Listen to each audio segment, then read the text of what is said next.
It's still early. Where to now? Ta!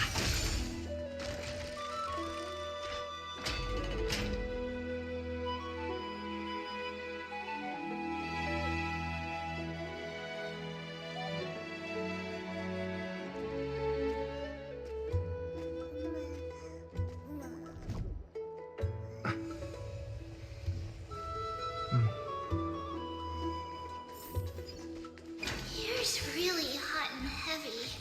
Has it always been like this? Is someone injured over there?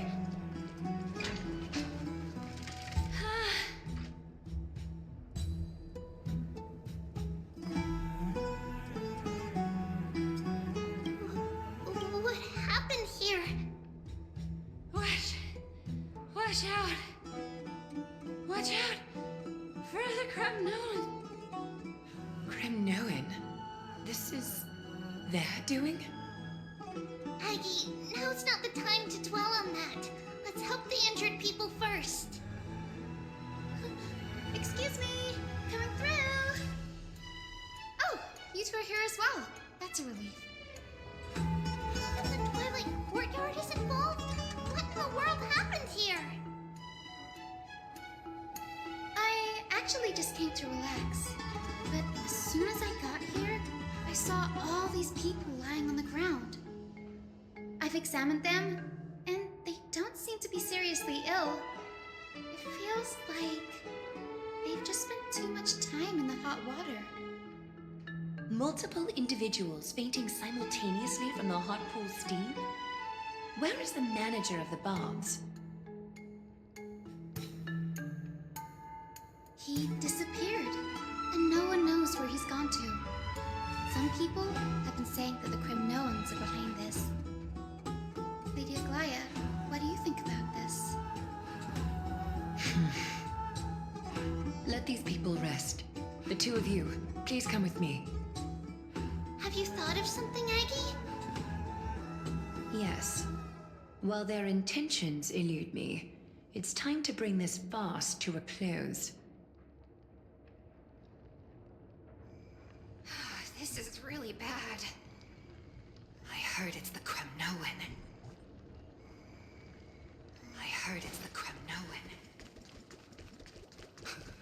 This is all... Snowy! Even Snowy! The culprit. The culprit is Mightimos. Oh. Dee!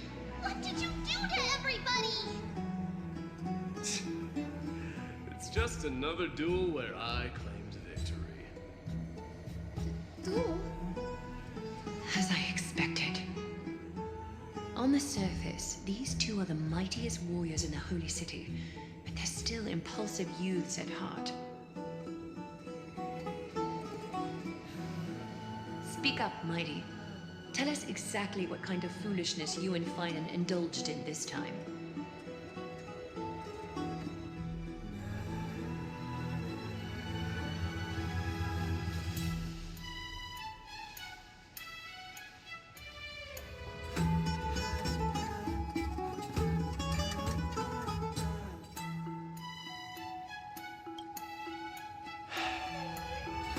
No, none of those sound right.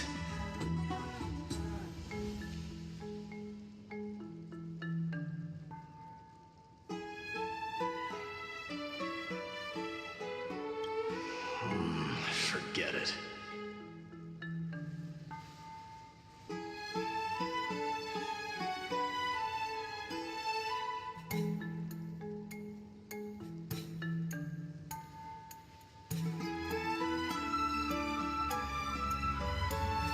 Am I seeing things? Is the magnificent deliverer finally deigning to step outside?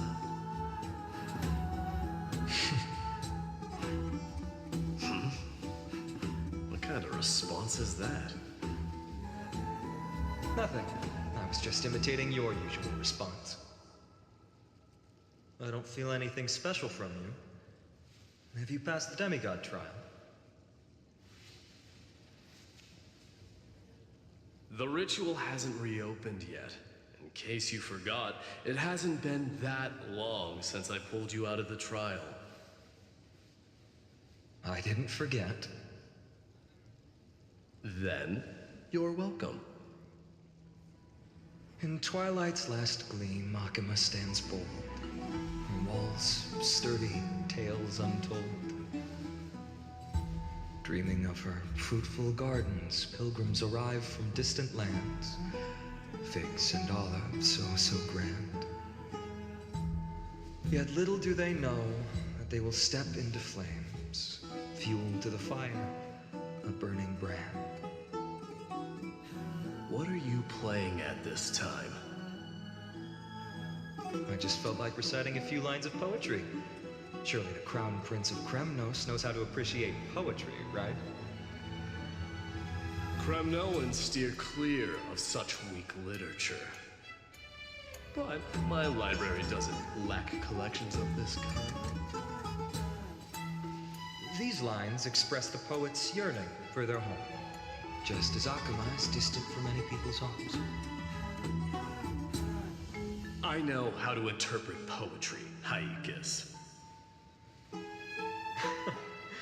There's no point in pretending to be profound, my friend. Thank you for helping me out when I was in a tight spot, but it seems to me that you aren't prepared for the trial either. Don't compare your situation with mine. My people are still relying on me. I can't ascend to godhood on my own without first resolving their issues.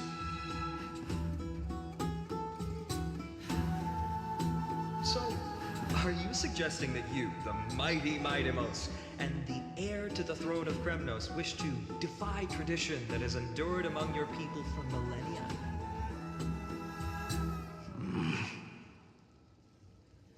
I'm still thinking about what I should do. Never mind. It's probably not my place to offer you counsel. An idea does strike me, though. Go ahead. Let's see what terrible ideas you've come up with this time. Maybe we both need to relieve some stress. Come, Mightimos, let's recommence our previous competition. This time, we'll see who can stay in the super hot bath for longer.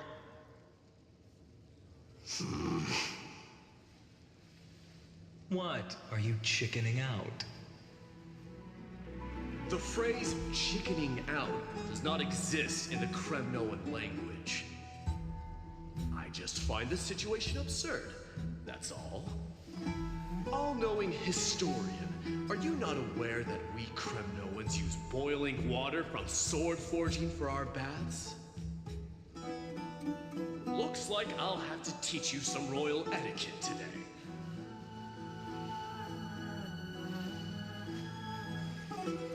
And thus, an unprecedented sauna battle commences! With unparalleled resolve, the two warriors' determination even alters the very hue of the steam. Flames intertwine with scalding vapor, reaching toward the heavens, shrouding the sky in the sun. The spectacle is so magnificent that none dare gaze upon it directly. Since we can't see what's happening in the competition, why don't I regale you with a tale of kings to pass the time? Do you recall the legend of the Gorgo lion mentioned by a certain veteran? The central figure, the main character, was not the sole sovereign of that land. An oryx stood as its formidable rival. Long before the dawn of Era Chrysia, the two beasts started their timeless battle on the plains of Tritos. The lion regarded the oryx as its food, while the oryx perceived the lion as a scornful, oppressive, and challenging barrier that it swore to topple with its antlers. tens of thousands of years without respite. The two creatures thus continued their relentless pursuit and rivalry.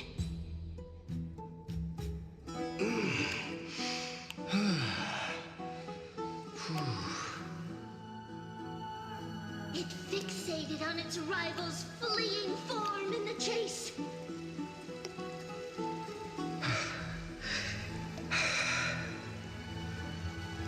It set its sights on the other's neck, nearly within reach.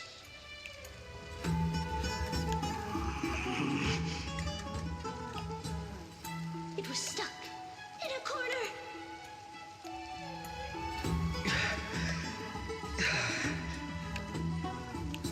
It had nowhere to escape.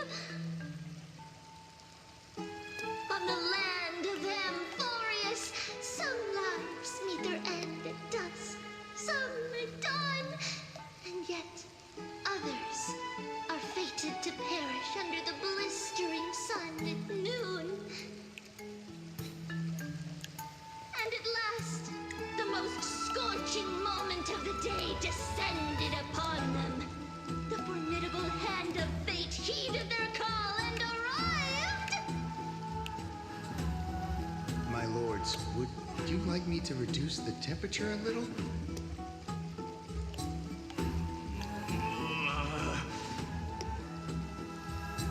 What?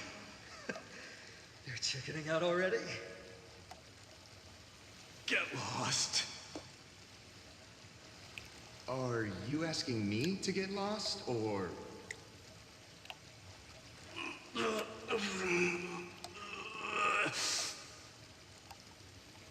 Do whatever you want. Oh, please, forgive my presumptuousness, my lords.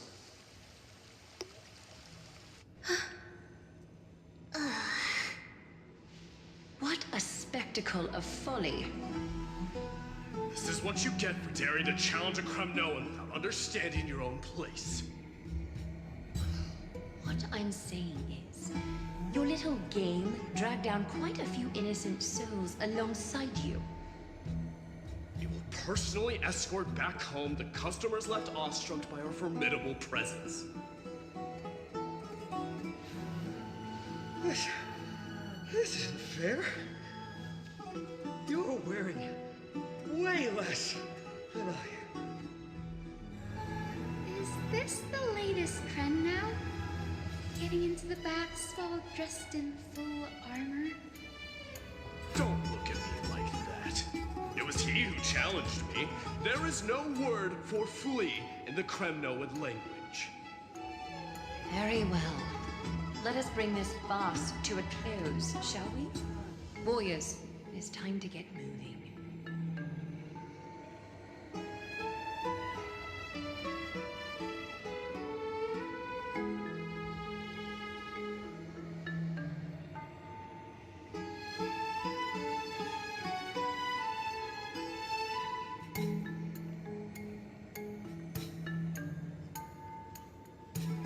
Alas, the flame chase journey is destined to be a lengthy one, replete with obstacles. But thanks to those two, all the gloom has vanished into thin air. Well, we just had quite the commotion. It's not every day we find a memorial palace this serene. Shall we continue with our previous plans? Hyacinth, would you care to join us? Such an empty bath is indeed a rare sight. I was looking forward to unwinding after work. I'd be delighted to accept your invitation, Lady Treeby. How about we go to the biggest bath?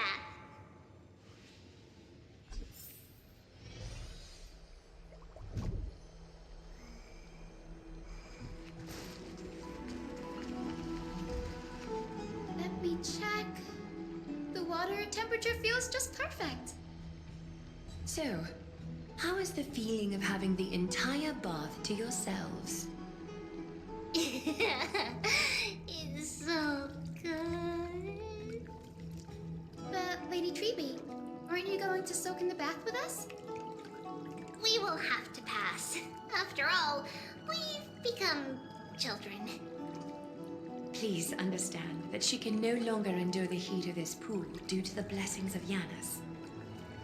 Oh, Are you curious about us, Hyacinth?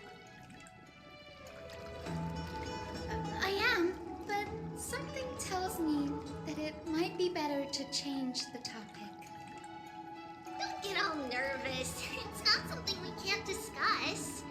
The truth is, a long, long time ago, we were a mature adult just like Aggie. Then, because of reasons, we inherited Yanis's divinity and gained the power of passage. And in return, the price we had to pay was the splitting of our soul. Each opening of the Century Gate intensifies the strain on Treeby and the others.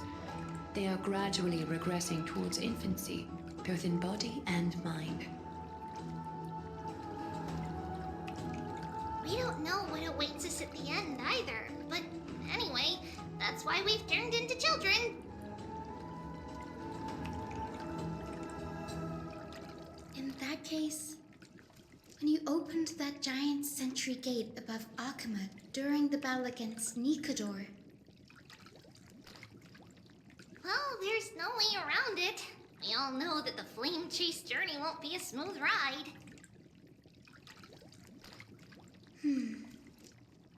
maybe we can find a way to fix it. The primary research focus of Noosporists is the soul. We explore its depletion and methods to restore dispersed souls. As long as research continues, there might be a breakthrough that can help. We will do everything we can. So your first reaction is in fact denial. You're indeed an Access student. I look forward to your good news, Hyacinth. Now there's another reason to look forward to tomorrow.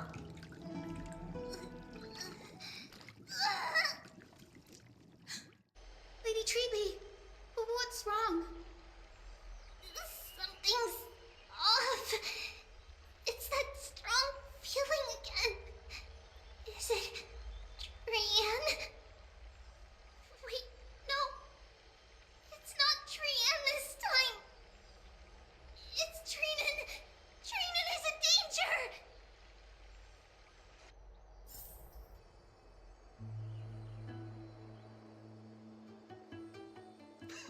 I win this round of escorting the bathers home. How does one contender alone make a valid competition? Offering a compliment or two wouldn't be the end of you, you know. Haikas. What is that word? Is that your native tongue? It means hyena. I'm likening you to a weak hyena. By the way, you emphasized the completely wrong syllable.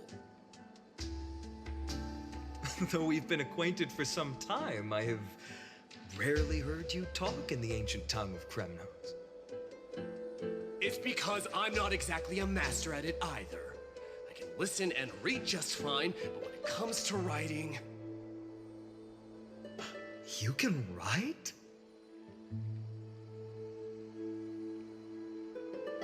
You speak as if you don't have a brain. That was in jest. I understand. After all, you spent all your childhood wandering far from home. Worry about yourself first, Deliverer. You also never mention your hometown, apart from when you need to introduce yourself. Well, it's because there isn't much to say. Ides Elysiae is simply a tiny village that disappeared many years ago in the flames of war. The only times I get to see it are in my dreams, and in the trial from the Lance of Fury. I knew it. Yes, I saw it all. Ides Elysiae ablaze with everyone. My family, friends, and my kin, lying in a sea of flames. A blood-red half-sun hung in the sky, just like on that day. And before my eyes, that murderer killed Cyrene. But I saw its form this time. A black cloak, an eerie mask, and a broken giant sword that carried an ominous aura. I fought it in the trial. But even though I've been fighting, improving, and resolutely getting stronger all this time, I still couldn't defeat it. You were blinded by hatred and almost lost yourself in that trial. That's right. And that's why I am truly thankful to you, Mighty Mouse. You finally picked up some manners. Better late than never. Then what about you, Mighty? What did you see in that trial? What do you fear? There is no word for fear in the Kremnoan language. I'm getting the feeling that your language has no words at all. But to answer your question, I saw Akuma in the trial, as well as my old comrade, Hephaestion, Perdiccas, Ionius, Ptolemy, and Possesta. Ever since I returned from the Sea of Souls, these five have been by my side. We faced life and death together during our days in exile. Those 10 years were arduous, yet filled with moments worth treasuring. Each night, we would gather by the campfire, savoring honey brews and singing our hearts out. The wind in the wilds of Amphorius smelled like rust. Hephaestion would always tease me about adding goat milk to the honey brew, claiming I ruined the blood-red color of the drink. He had a scrawny figure, but was a relentless force on the battlefield, dispatching foes without so much as a blink. Perdiccas was an expert in concocting medicines, delving into all those strange folk remedies. Ionius was a swift runner and our most reliable messenger. Ptolemy was a real bookworm, always spouting off in chapters and verses. When we left Kremnos, he made off with a stack of ancient tomes from the Grand Library. Not like it mattered, as my family owns the library. And then there was Possesta. He was the silent type, but a truly masterful musician. This is the first time I've heard you mention these five, and their names. They died on the battlefield before the Kremnoan detachment managed to join Akuma. Perdiccas was the first to go. He was shot in the stomach by a poisonous arrow from the people of Laodon in the second month of cultivation. In the end, his remedies mended all but himself. Mighty Mouse, do not mourn. I have achieved honor by bestowing a noble death upon the enemy. Leonius died in the 5th winter. Idonia's snowstorm lasted 3 full months. On the night of the fiercest storm, our foes launched their assault. Idonia. Is that the city Castorus used to live in? Yes. Those zealots were as fearless as Kremnoans in the face of death, but they lacked respect for honor. They cornered us in a bottomless swamp. Leonius covered for our retreat. They cut his legs off. He vanished into the mire of a foreign land, his body never to be recovered. This is perfect. Mighty Most, I can finally deliver the news of you ascending the throne to the Nether Realm. 20 dusks later, we finally breached the walls of Idonia and entertained the usurper's plea for peace. However, the rebels refused to surrender and set up an ambush within the city. Ptolemy and his cavalry met their end before they could even relish our triumph. Those obelisks that collapsed after being set on fire became their final resting place. My Deimos, please tell my family. It was not cunning schemes that vanquished Ptolemy, but the immense weight of Amphorius' entire history. Then, it was Pacesta. He lured the enemies into the city of Aenionis with his melodies, buying us invaluable time. Our enemies, consumed by indignation when they discovered the trick, set the entire city and my soldiers on fire. His final words were recorded on a small clay tablet, fractured by the flames. My Deimos, don the crown. And at last, my most trusted friend, Hephaestion. He was supposed to stand by my side through it all. But a sudden relapse of his illness hit him on the eve of my duel against my father.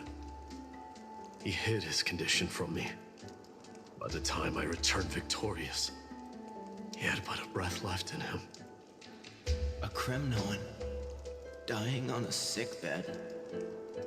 I would be a laughingstock to everyone. Hephaestion, my dear friend, spare your strength. I'll go get a physician. No need. Even if Perdiccas were here, he couldn't stop destiny from taking me away. No! None can take you away.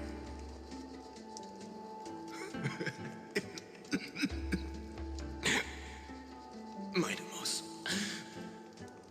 our king, do not shed tears for me. It's not befitting of your status. Farewell, my dear friend. You must lead us back home. What a grave trial indeed. Now I understand why you see immortality as a defect, or even a curse. My father threw me into the sea of souls to break the wheel of karma. But little did he realize it would grant me an immortal body and summon a fated revenge on his head. Following his demise, I considered leading my people back to our homeland. Kremnos had already turned it into a wasteland. Only darkness and insanity thrived there. Against the dissent of many, Krateros included, I made the Kremnoan detachment stay in Akama. But I know that their glory will never be doused out. The instant of strife shall inevitably arrive. If you take over Nikador, then you must begin the journey back to your homeland. So, you hesitate because you think leaving your people in the Holy City is a better choice?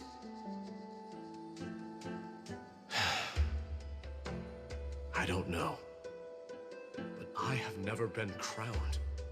Those 5 were never endowed with any titles. None is aware of their glory. Your predicament is truly complicated. I don't know how I can give you any useful advice. Maybe You could seek counsel from more peoples, such as the Grand Craftsman. Cartonis' peoples seem to have been through comparable dilemmas. And that teacher of yours, Krateros? Dee, we've got a big problem! Big problem! Lady Tribby, what's making you so flustered? Hurry up and go save Trinan! She got abducted by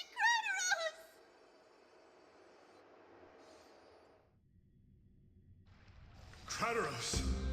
What's going on? Mighty-Mos. It seems I was the one who exposed my vulnerabilities first.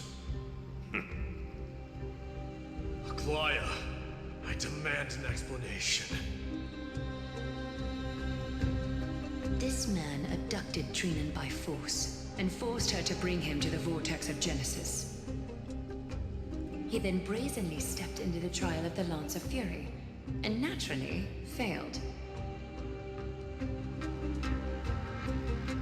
Is she telling the truth? Why did you do that? Because I don't want to wait anymore. Your hesitation made me desperate. If you want to run away from your destiny to become king, then keep running. Someone will eventually stand up and fill in the gap left by strife. Then they will lead our people home. Age has blinded you, teacher. Can't you see that I'm hesitating because of this very recklessness seared into your blood? Krateros, do you truly believe you're worthy of entering the trial? To blaspheme against the prophecy? Does the mission we Chrysos heirs bear seem like child's play to you?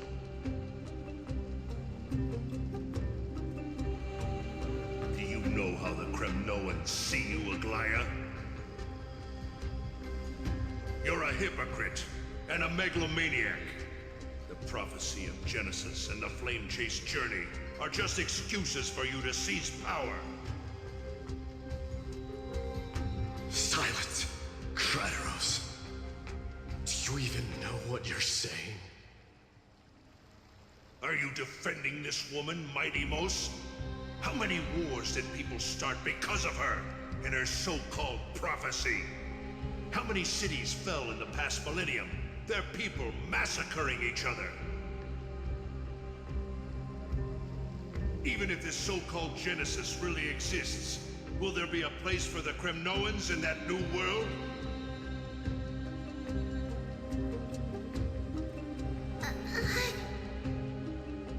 Are you done talking? By agreement between the Chrysos heirs and the Council of Elders, those who trespass upon the vortex of Genesis need not be tried by the Council. I am allowed to pass judgment alone.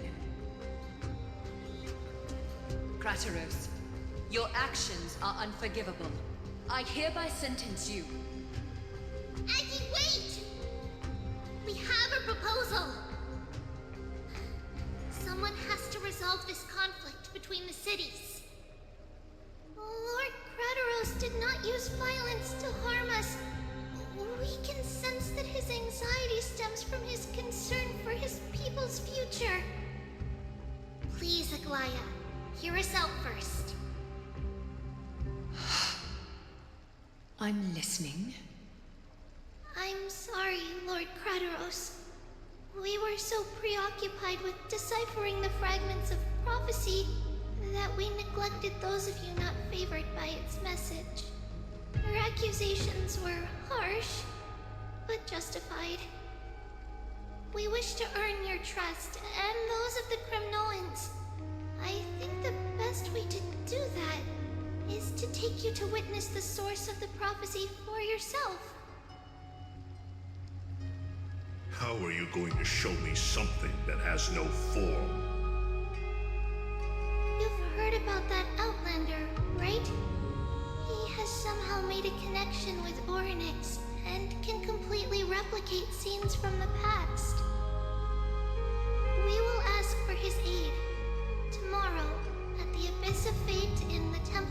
Thalasopolis. We will show you everything from that distant memory, Kratos. A fair proposal. I accept. Until then, you will be stripped of your freedom. That is my one condition, and I will brook no argument. It is not the first time I've been made someone else's prisoner. Do as you please, demigod. Teacher, why did you do this? Forgive me, young master, but I just cannot wait any longer.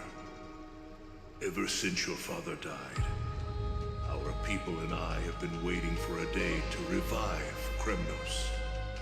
We placed all of our hopes in you, but never received an answer. This obsession for returning home has become a sickness for our people. Wise as you are, I refuse to believe that you can't see the truth. You have a clear head, which is why you're also incomparably alone. A smart person can only choose to tangle himself with the mundane of this world. If you're truly capable of leading our people beyond this blood-stained fate, then prove it to me once more, Mighty Mos. Just as you did back then.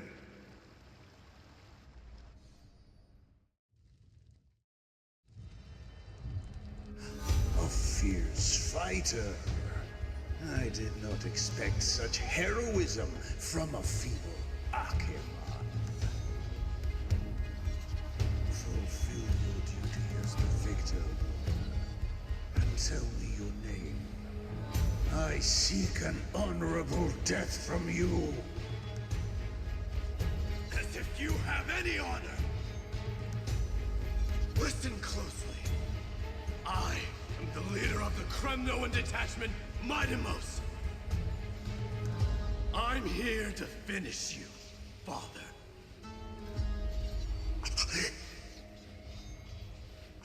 It is you, the beast spurned by all. So you did defy death.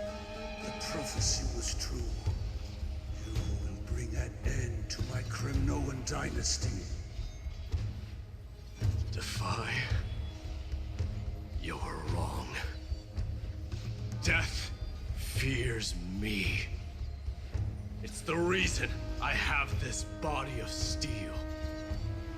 As for you, you already stand at death's door, Father. You were the one who threw me into the Sea of Souls. The one who tried in vain to enslave a Titan. And the one who desecrated the body of a god. Aegis! You're a weak king. So weak that even the lowliest hyena is a more noble existence than you.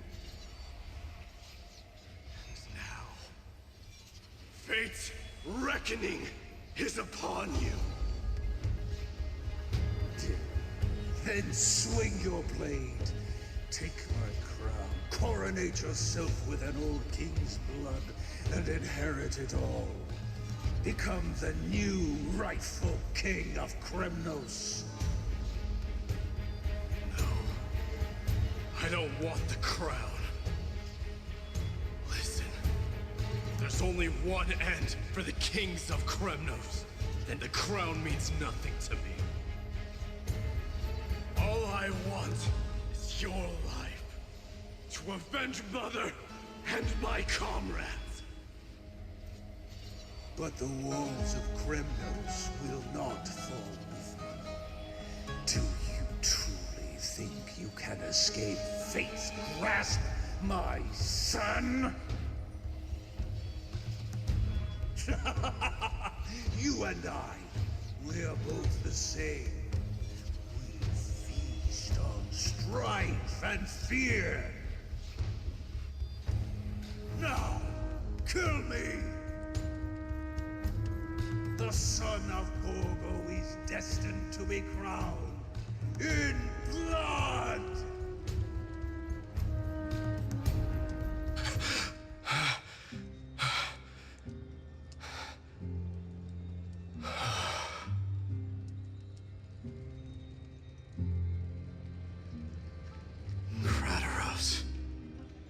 He said the Grand Craftsman Cartonus might have some suggestions.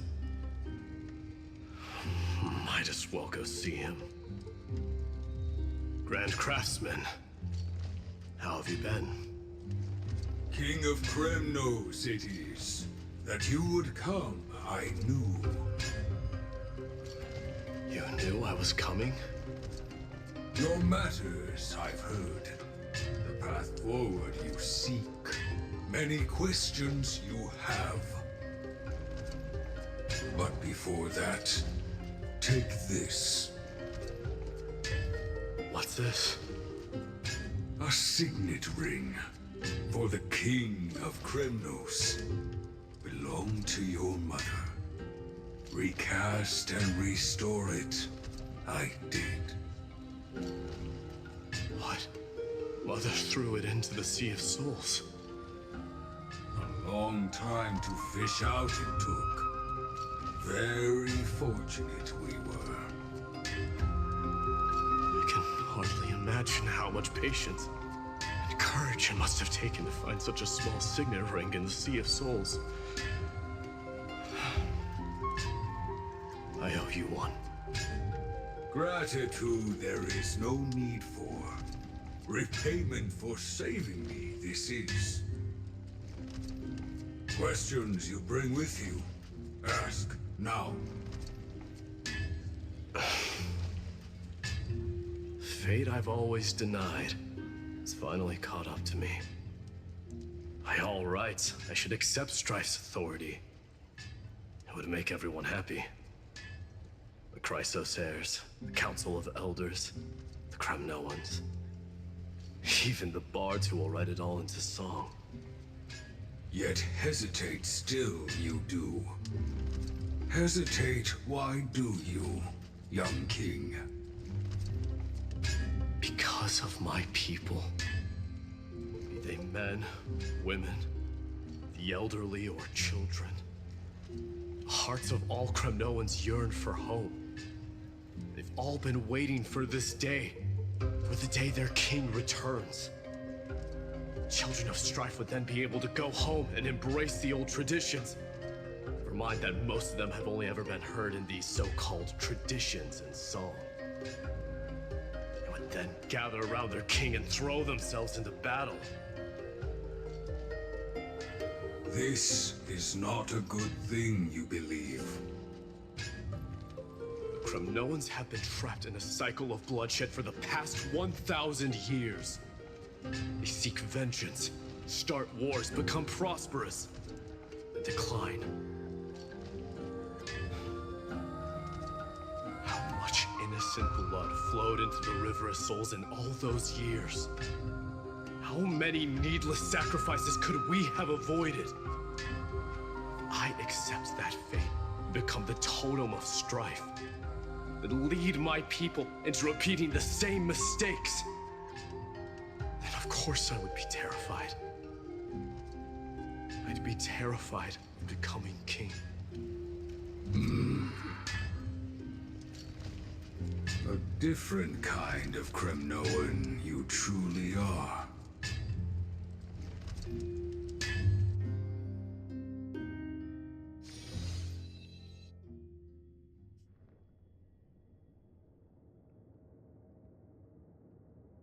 Mama, I had a dream last night. Oh, now what did you dream about, my darling Trebios? I had a dream that I turned into many me's. Then we made the moon into a ship and made the stars into our sails. Then we floated on the ocean and let the wind blow us in any direction it wanted. Well, that sounds like a lovely dream. Yeah! The ocean and the sky were really, really dark, but there were so many of me that I wasn't scared at all because we'd all sing together. The ocean wind to an island where the wind tasted like flowers. There were bleating sheep and chirping birds inviting us to be their guests. There were so many animals on the island, but none of them ever fought. Giannis's holy maidens can receive guidance from the god of passages. Perhaps what you saw in your dream is a divine land somewhere in Amphorius.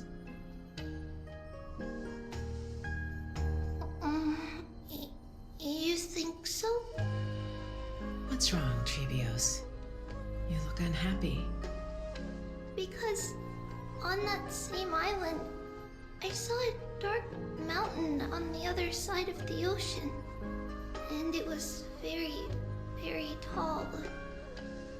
The mountain looked alive, and it kept getting closer to the island. Then I realized it wasn't a mountain, but a very, very tall wave made of water. When the wave smashed against the island, it looked like it was going to eat the island up. The small animals tried to chase it away, but they couldn't stop it. Then there was a bang and I woke up. A dark wave. Mama, does something that scary exist in real life? Yes. Unfortunately, it does exist in Amphorius, but it's very far away from our temple. We call it the Black Tide, though it has nothing to do with water. It has no shape or form, but it can swallow up animals, humans, and even titans, turning them all into monsters. Oh, the Black Tide is a baddie. I don't want everyone to turn into its food. Can't we chase it away? Of course, my dear. You only need to behave well and listen to what the adults tell you. Study all the knowledge and etiquette you need, then grow up and become a proper holy maiden. The divine Giannis will then give you guidance and help you light the way for the people. Wow, I'm gonna eat a lot and study a lot and become a holy maiden. But Mama, you said the Black Tide can swallow up titans too. What do we do if even Giannis is eaten? If that happens, then the holy maiden will have to be the one to guide people on the right path. After all, we are the human avatars of the god of passages, yeah? Yeah. But one person alone is not enough. Once you're older, you'll make a lot of friends. You must do your best to unite them, because that's also our duty as priests. Friends? Are they also like me and Mama with pretty red hair? They might not, but they'll certainly be just as smart and kind as you. Mama? Am I dreaming? Don't be silly, dear. Of course you're not dreaming. I've always been by your side. What? Now be a good girl and call your friends over too. Now let's play hide and seek, just like we used to, okay? My Trebios is the smartest girl. I'm sure you remember where everyone is hiding. The voice sounds so far away. I don't remember. Who am I looking for? Your friends, who will chase the Black Tide away alongside you, of course. Is this from my childhood? I don't remember.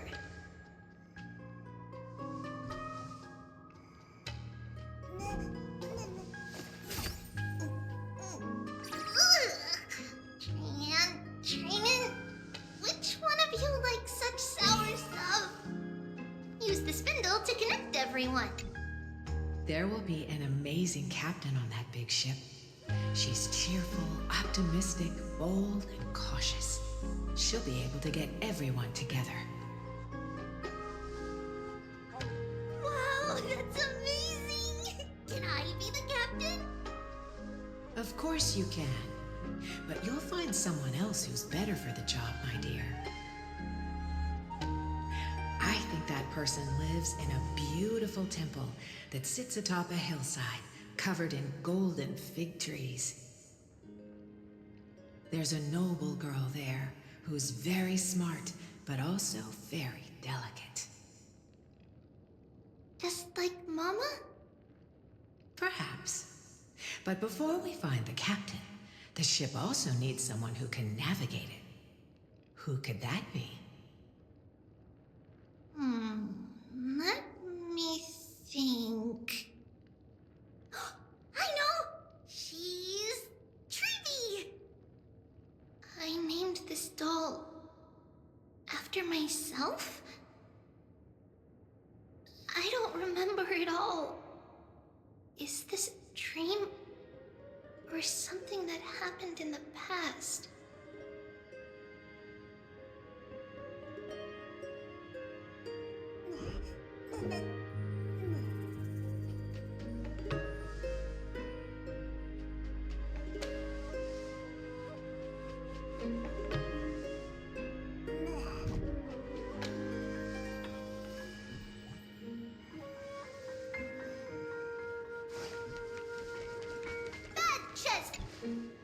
Huh?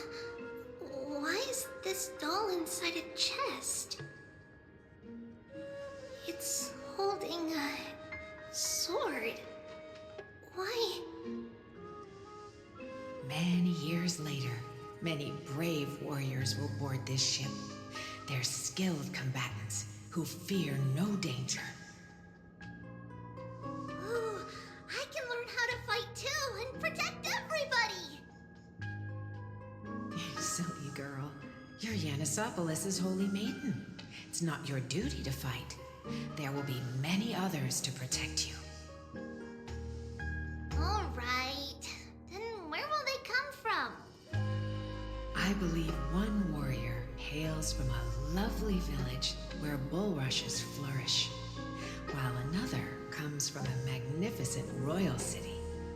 Though each has their own troubles, both are ready to lend their strength for the ship's long voyage. In that case, let Trianne fight by their side. This way, they'll always stay on course. How could I have known the name Trianne back then? Was it just a coincidence, or...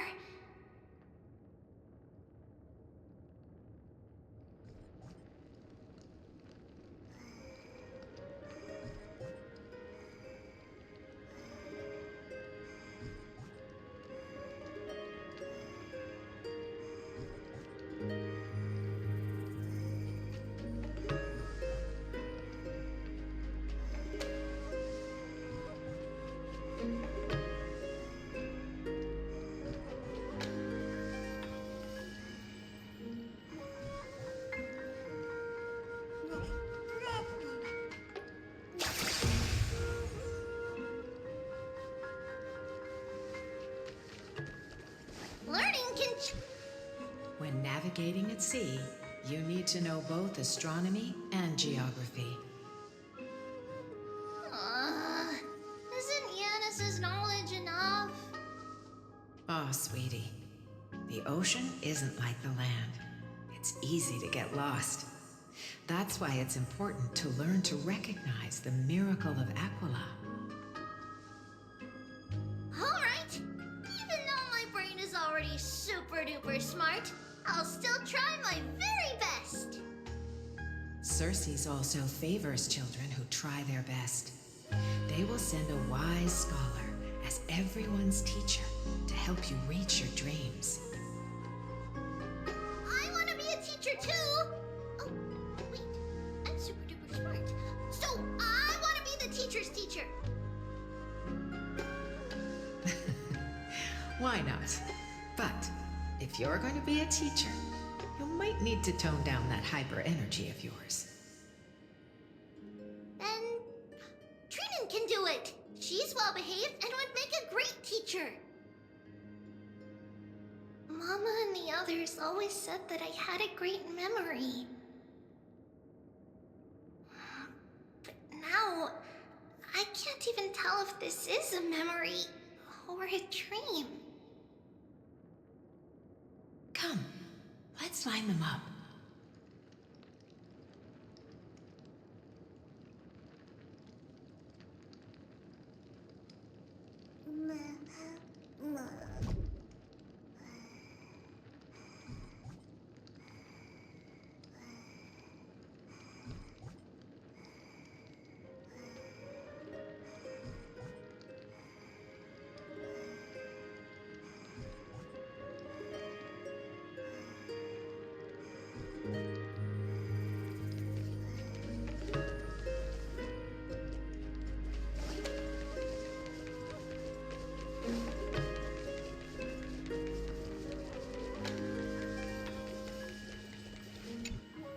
Now, Trebios, set them on this music box and let them compose a melody for our song.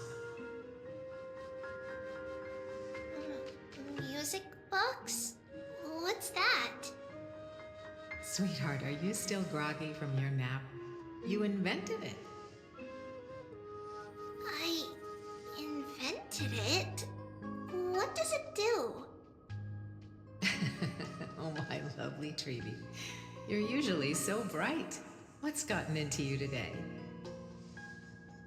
Well, you might as well see for yourself.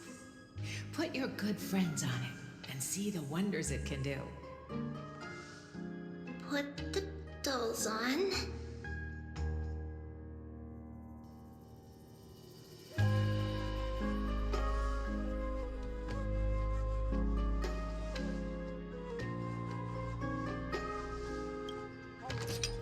It's rotating, and I can hear something.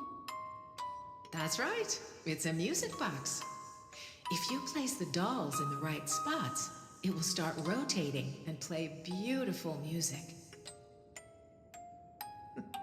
Out of all your inventions, this one is my favorite.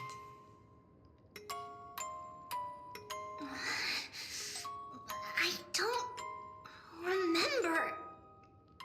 It's all right, my child. I'll sing along to the tune, and it will help jog your memories.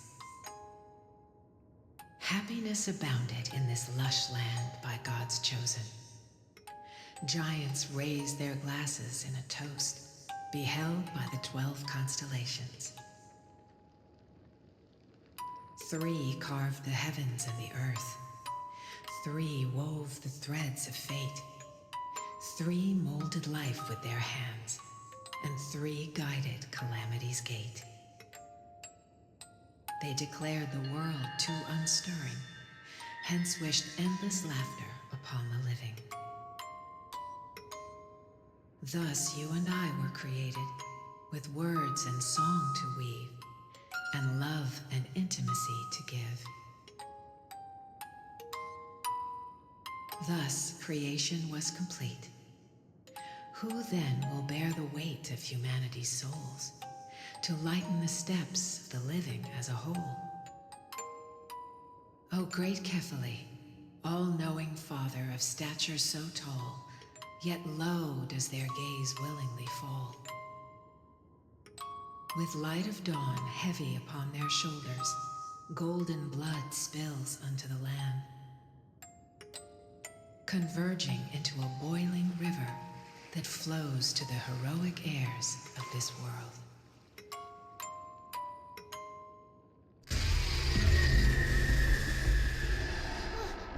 What's going on? Oh, Yanis, please lend me your ears. In the black mist, as death and fate draw close, on the bloodied earth, the living dead, but ghosts. What is this world? It mirrors your maze-like fate. What is this world? A silent lament without a trace.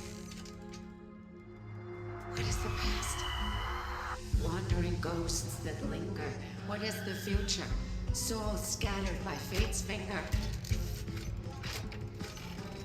What is the start? A voyage born in solitude. What is the end? The spirit, lonely and subdued. Lonely and subdued. And subdued. And subdued. Subdued. Subdued. Subdued. Subdued. Subdued.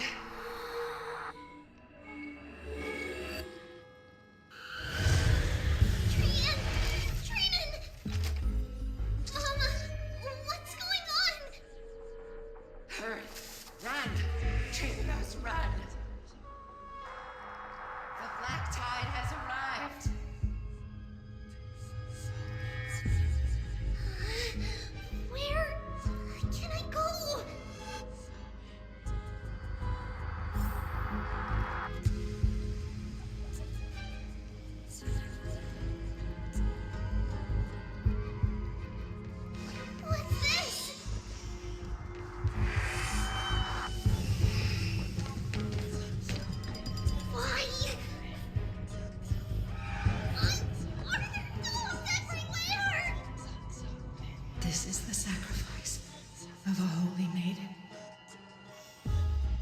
You won't make it to the end. Only one person can.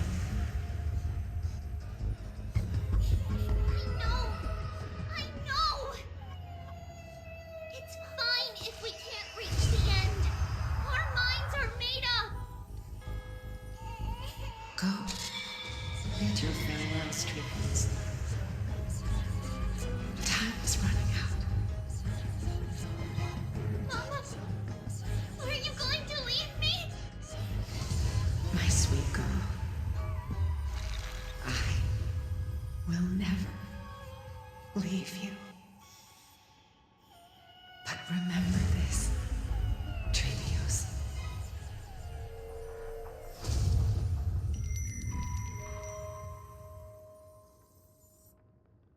All shall bid farewell to one, and that person alone will witness the miracle.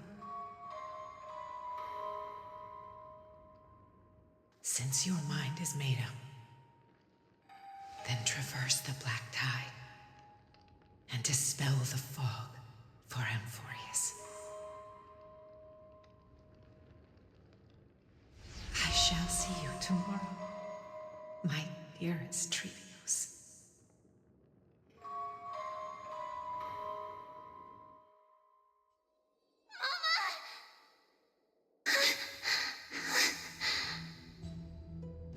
Are we still in a dream?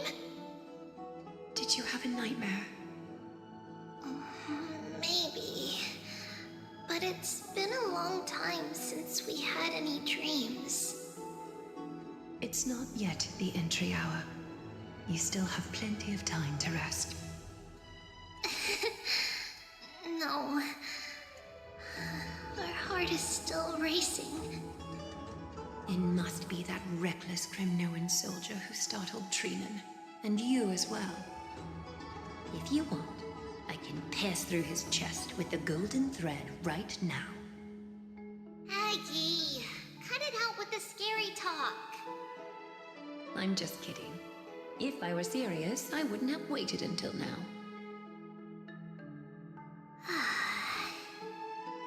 Do you want to talk about the dream? Keeping it bottled up is not good for your health. We had a dream about Mama. The dream itself was nothing. It's just the timing that feels a bit unsettling. You mean... It's Trian. Even if we refrain from ever using the power of the Century Gate again, her soul continues to slowly drift away from her body. There isn't much time left. Perhaps it wouldn't be such a bad idea to let her relinquish her role as the gatekeeper and live out her days as a carefree child. You have a point, Aggie, but Our decision has already been made on that matter. I believe there's still another way. Souls will be spent until they dissolve into dust. Such is our fate. Once we had a whole and connected body. If that body were a tree, and its trunk and branches would share the same fate, decaying at the same pace. Now, we are fragmented into numerous selves. Despite the absence of a trunk, we are offered another possibility. We can choose how our branches will perish in a way that is most beneficial to the flame chase journey. Compared with saying farewell to one person, watching many fade away before me is even more sorrowful. But advancing is the destined end of Yanis's trial. There's no retreat in our path.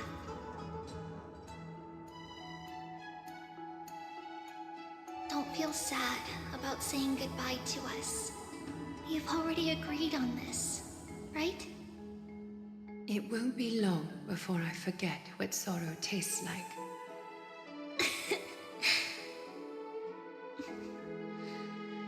So, what would you like for breakfast, Aggie? What? Where did that come from? After all this talking, we're feeling a bit hungry. Plus, it's nearly the entry hour now. Do you remember when we first met, Aggie? You were still a little one, and we caught you secretly eating oatmeal late at night.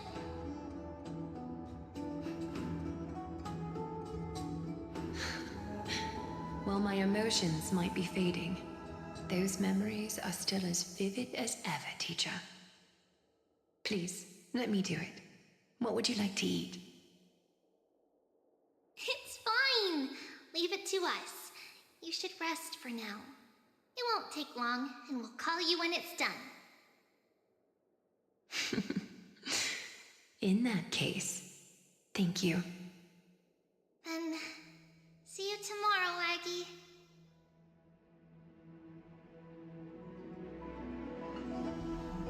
Nevertheless, that nightmare is ominous. Memories are slipping away, even the image of Mama.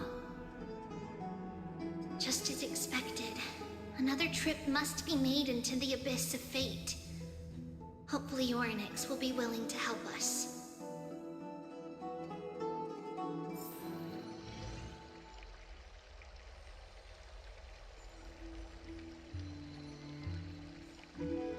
Long time no see, Professor Anaxa.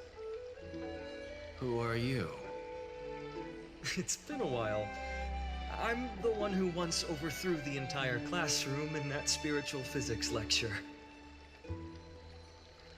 Oh, it's you. No way. Do you really still remember that, Professor? I remember that glib tongue of yours. What brings you here? Surely you're not here to reminisce. You could tell. Of course. You only beat around the bush when you have a hidden agenda. That's not true. I'm here to seek enlightenment, as always. Could you please teach me everything you know about the black-robed swordmaster? Rumors sure travel fast. Unfortunately, I too know nothing about it. I can only tell you that it is clad in a black robe and wields a greatsword. At least, it looks like a greatsword. It's shaped like a twisted half-sun, and a peculiar dagger resembling a crescent moon. By the way, take this with you. I got it from the sneak attack. It's yours now. Oh, I was right. It is this thing. The one who torched Aedes Elysiae to the ground and killed everyone. Don't try to be a hero. No one in Akama stands a chance against that thing right now. Is that what the Titan said as well? Not at first. But the god relented after having had a taste of its power. Even with the god possessing me, I couldn't fight against that blade. That incredible power doesn't seem to be granted by any Titan. Are you suggesting that it originates from beyond Amphorius? It's possible. Much like the Black Tide, no? Nonetheless, it's an enemy we must overcome. We? Drop the pipe dream, Phynon. No one wants to see you fall by their blade. His mere presence will endanger the Holy City and the Flame Chase. You know that I don't believe. You don't believe in the so-called prophecy, I know. However, I'm here to seek your assistance, not at the request of Aglaya or Tribi. I just want to eliminate a threat to the city I pledged to protect. That's all. The tragedy at the Grove must never happen again. Take a seat. Since you are sincerely seeking enlightenment, I suppose I can tell you one more thing.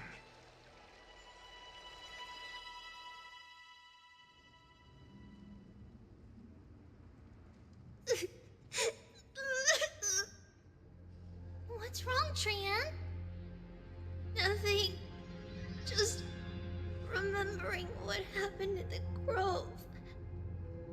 Monster in the black cloak.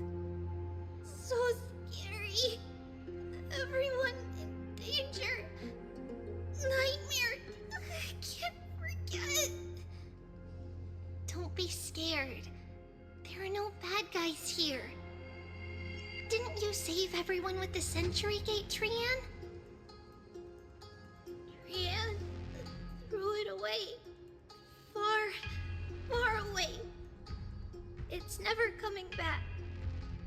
We got back safe from the Grove because of you, Trian. You're the reason the Flame Chase journey can continue.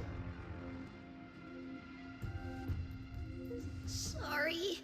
Trian feels a bit dizzy. Why are we here again? For the same thing, of course. Remember? Tomorrow we will reveal the prophecies past to everyone. But first, we need to restore the memories that have been blurred by the fragmentation. We hope to present the full truth to everyone without hiding anything. Since Yanis caused the fragmentation, we can only turn to another Titan or Onyx for help. Also, remember to get breakfast ready for Aggie before the lucid hour tomorrow. Oh, yes! Trian remembers now. Oh, on that note, we had better prepare some saffron before we meet with the Titan. Saffron? Huh, it's an essential offering for rituals in the Temple of the Three Fates. You think we shouldn't go to Orynyx empty-handed? Yes, it's also a symbol of Yanisopolis. If we are to replicate memories, we need to use something that has experienced those days. And when we first met Aggie, we added that to the porridge we made for her, and she really loved it. I see! It's like killing 3 birds with 1 stone! But it all depends on whether Orynyx is willing to help us. This could be a problem. After all, it was us who took the core flame from Yanis, from Orynyx's kin. We will have to give it a try. If there's truly no other way... In our current state, we probably can't do anything to them.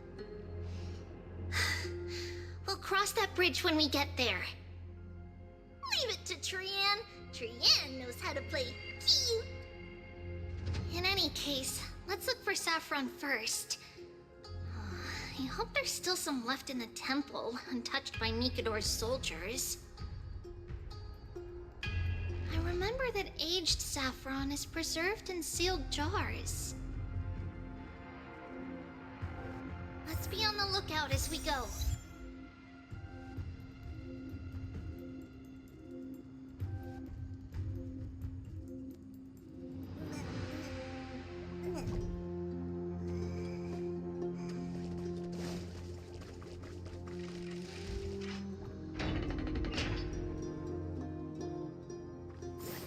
It's a dead end ahead. Turn back, teacher.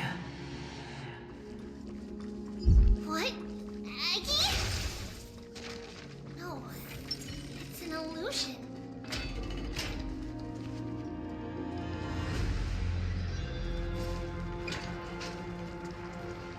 Wow, this room is huge.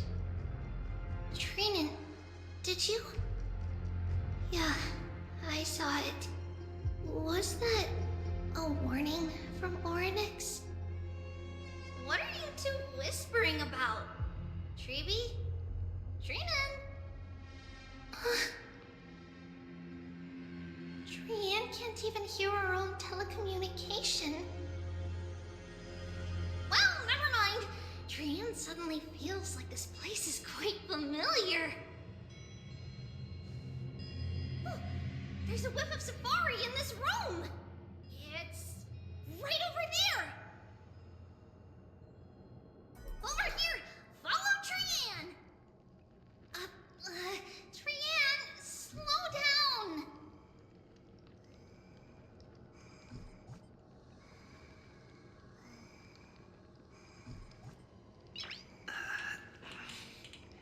Nice.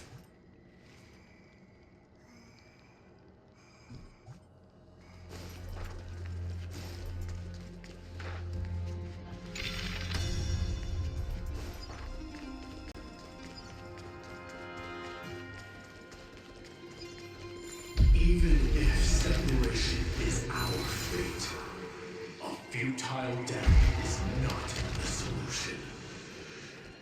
Right here! I summon thee, Oryx! Stir up ripples of past reverie! Something's appeared!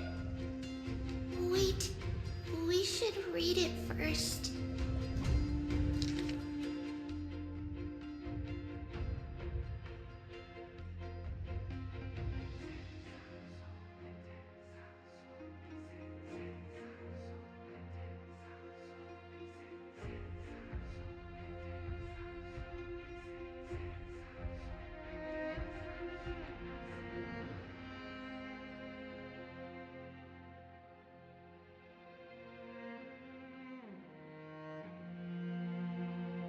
Wait, this is a letter? It mentions something about Saffron and Trebios? Isn't that name... Never mind that for now. Why is this letter here? And how did Trian sense it? Could it be our lost memories? Is it possible that we were already noticed by Oryx and entered their trial?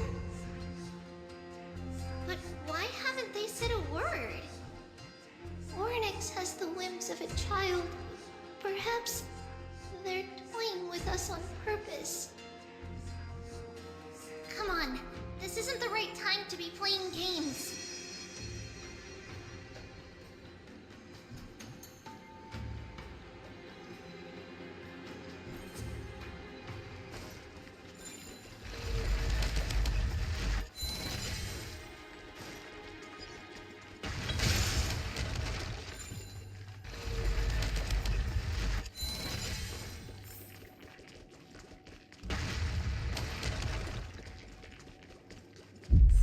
Revolution and death are two-side reconciliation. Doesn't come easily for a mortal. Trivy! Trinan! Look what I found! Is this the safari? Coming! We'll take a look. But Trian, there's nothing in here. What? It was right in the stolium. Huh? There's really nothing here. That can't be! I swear I saw it! I swear! Trian is telling the truth. It was right there! Where did it go? Trinan, Trivy, why aren't you saying anything? Trian can't seem to hear you at all. We were just lost in our thoughts. Don't worry, Trian. What you saw was likely, Yana's hair. We must have startled it away. Okay. Could Ornix be trying to make us falter? But why would they do that? Something feels off. Treby, don't you think this temple is a little too quiet? What do you mean? It might just be an illusion, but Trinan wonders, is Ornix really putting us through a trial?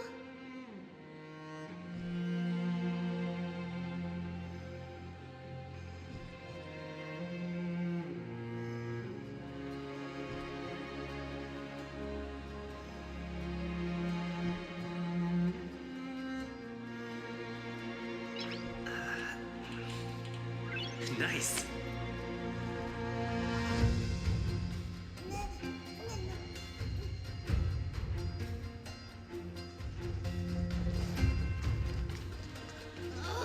Still no luck finding any safari. I suppose we can do without it. Let's try to convince Ornix. At least they didn't toss us out straight away.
Let's see.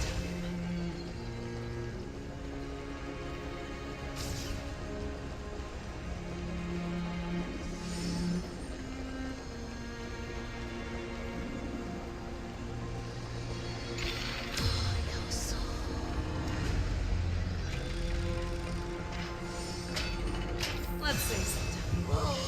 Treby, Trinan, look at this! So cool! It's really quiet in here. Do all Titans live in dark places like... What's going on? Ornix disappeared?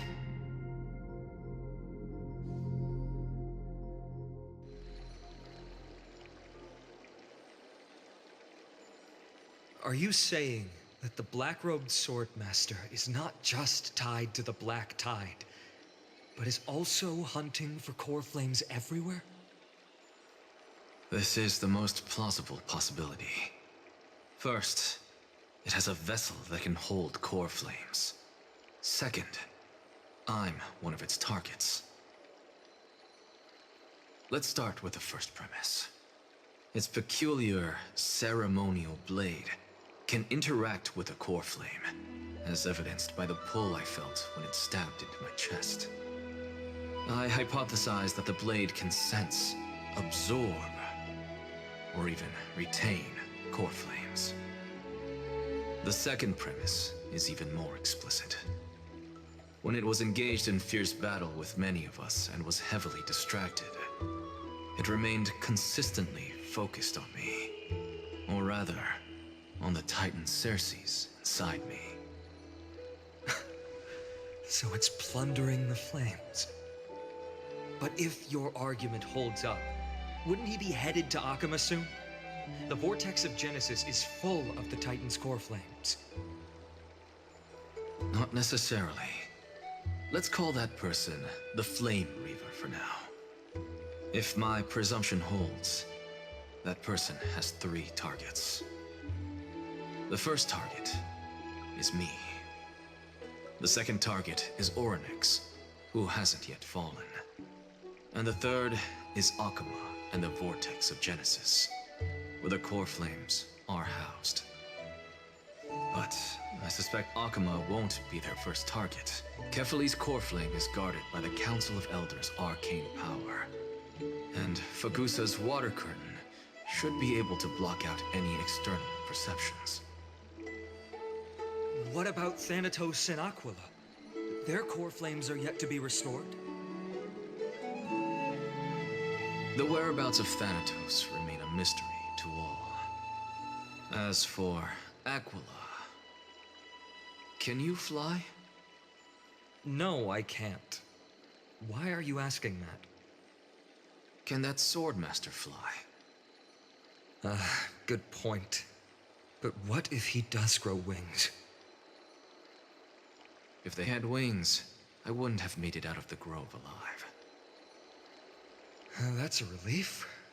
Anyway, since the Flame Reaver has 2 targets, we need to move fast.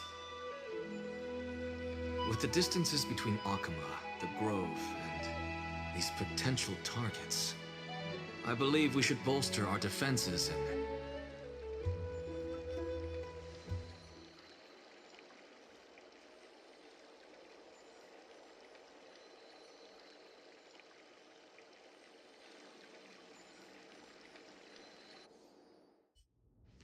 Orynyx! Are you in here? No response at all. Did they foresee that we were coming and hide in the fog? Or...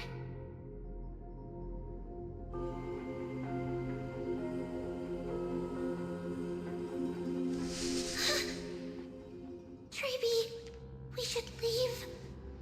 This temple has other people in it. What?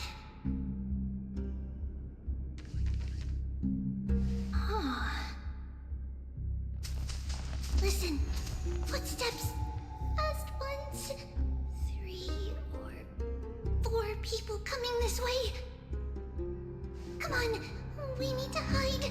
Whoever they are, we can't let them see us. Treeby, Trinan, come check this out. What's this? Triumph feels like it's so familiar.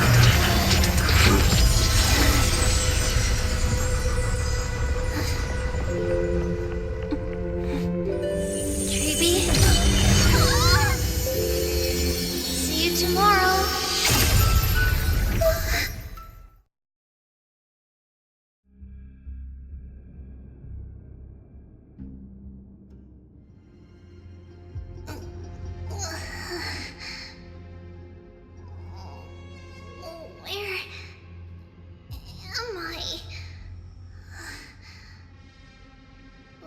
Little gray, snowy, and wait, where's Trianne? Is she back?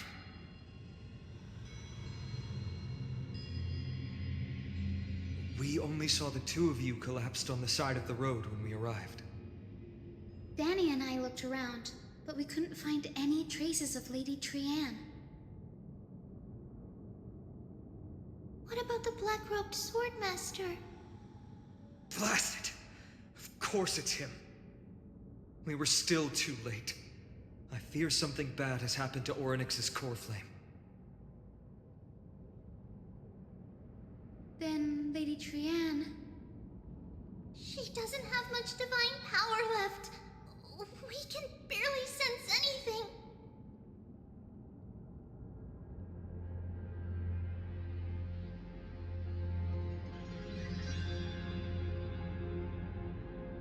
That you're both safe is already a blessing.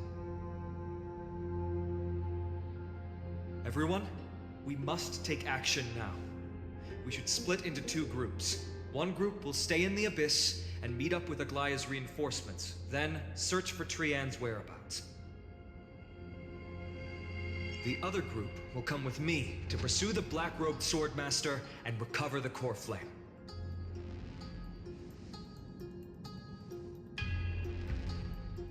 I didn't get to tell you this before, but Anaxa and I already have our misgivings about the Black Tide, so we've made preparations.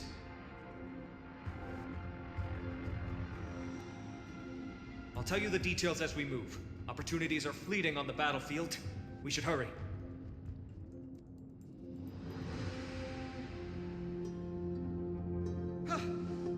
Lord Finan! Lady Treby and Lady Trinan. I'm glad you're all right. Did Aglaya's people get here? Yes.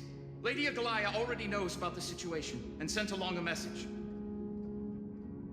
Finan, I understand that Swordmaster is of great importance to you.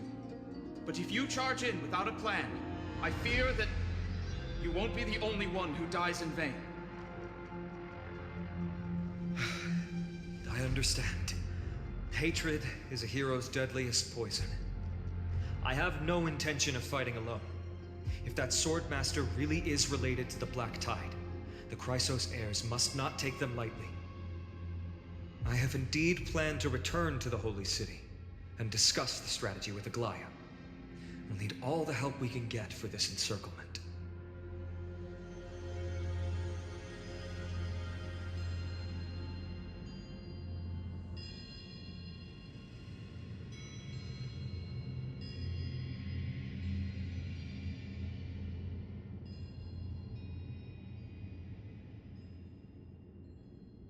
Trinan will stay in the Abyss too. That way, both sides can communicate with each other if anything happens. Thank you, everyone. Partner, Treby, let's go.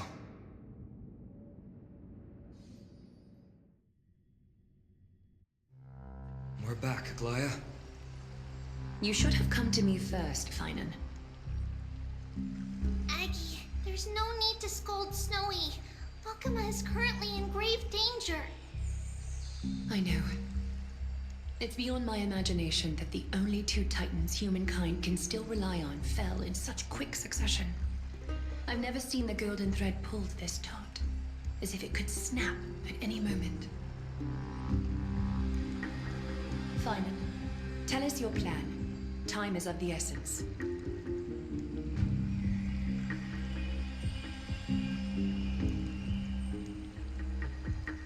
This being is not just hunting titans, but taking the core flames too? Yes, just like the Flame Chase journey is doing. Professor Anaxa thinks the Flame Reaver's arrival is likely a sign the Black Tide has spread further. Regardless of whether you're right, this being is still far more aggressive than we expected. But its madness is also an opportunity for us. If its goal is the core flame, then that means us humans can lure it into a trap. Anaxa had already left the Holy City with Cersei's core flame while we were on our way to the Abyss, so he can make preparations for the battlefield. Tell me, what makes you think this won't end with us losing another core flame? Because this time, the power from beyond the sky is also at our side. He is the key. We need your other companion, too. Ma'am, do you mean... I see. Fine, and that battlefield you mentioned, is it Castrum Kremnos? Yes. I'm sure everyone remembers the astonishing miracle our partner here performed with his companion during the battle with Nigador, and how they awakened Castrum Kremnos' past. That will be the key to our victory. We will use Orynyx's power to once again open a passage to the past and lure our enemy inside. Then, we'll seal the Flame Reaper in the maze of time. Impressive. Orynyx has fallen, and Yanis's divine power already belongs to Akima. Once we take back the core flame, the Swordmaster will have no means of escape. It's very clever, using the element of surprise instead of brute strength. Can you do it, little one?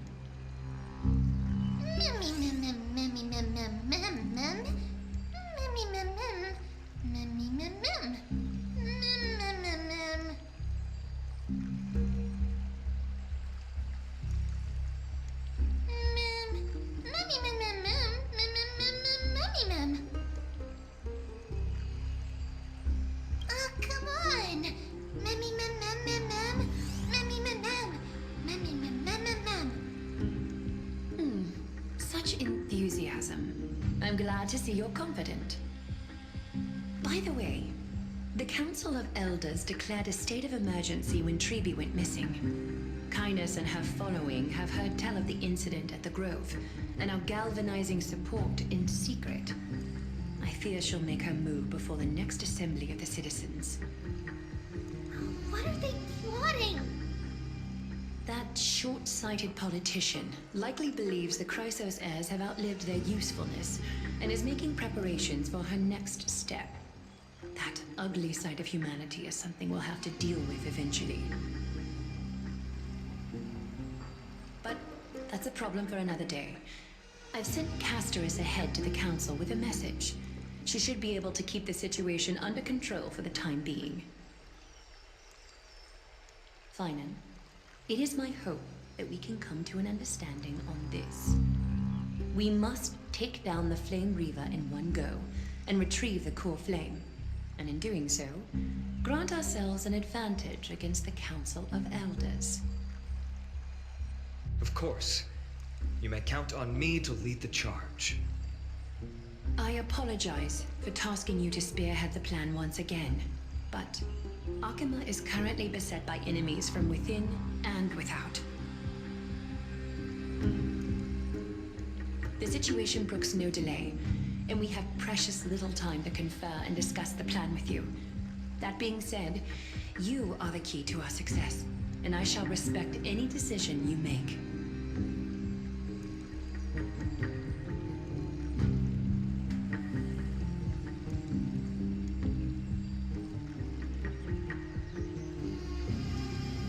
I may not be as masterful as Trian when it comes to the Century Gate, but even I can open a nice big gate if I have enough time. As for whether we can take back the core flame, that will be up to Anaxa's capabilities. Based on what I know of him, he can do it.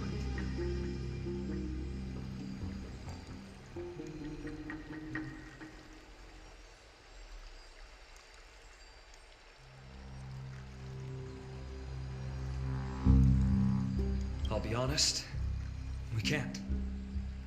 But the Flame Reaver will have to step over my dead body if they wish to do you harm.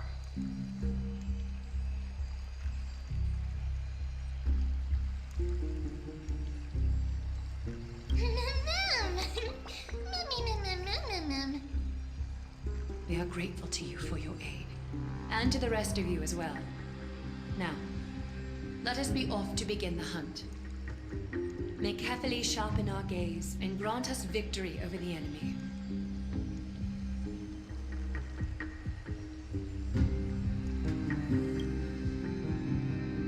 You mean Mighty? He's dealing with a different problem. Don't worry, that man would never miss out on this fight.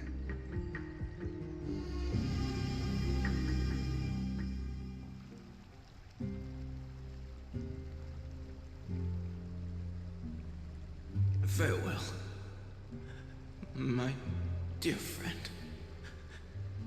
You must lead us back home. You and I, we're both the same. We feast on strife and fear. If you're truly capable of leading our people beyond this blood-stained fate, then prove it to me once more, Mighty Mos.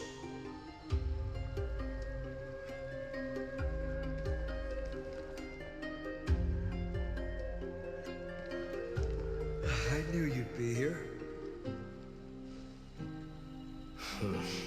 I heard you're about to set off on an expedition. That's right. It's going to be a tough battle, and our destination turns out to be Castrum Kremnos. Is that why you're here? To pray to the dead Nikador? No, just the opposite. I'm here to tell you, you can entrust the front lines to us this time. You can't afford to lose your upcoming battle either.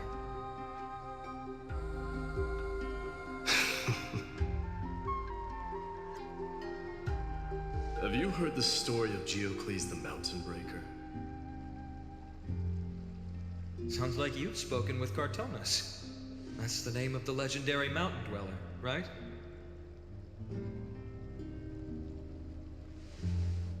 Let's have a chat before we go our separate ways. Cartonas told me that back in ancient times, the mountain dwellers lived in seclusion. They spent their days quarrying and gathering, living a simple and peaceful life away from strife. But Geocles was different. He resisted their traditional way of life, yearning for the world beyond the mountain. They're safe, but humdrum culture was like fetters around him.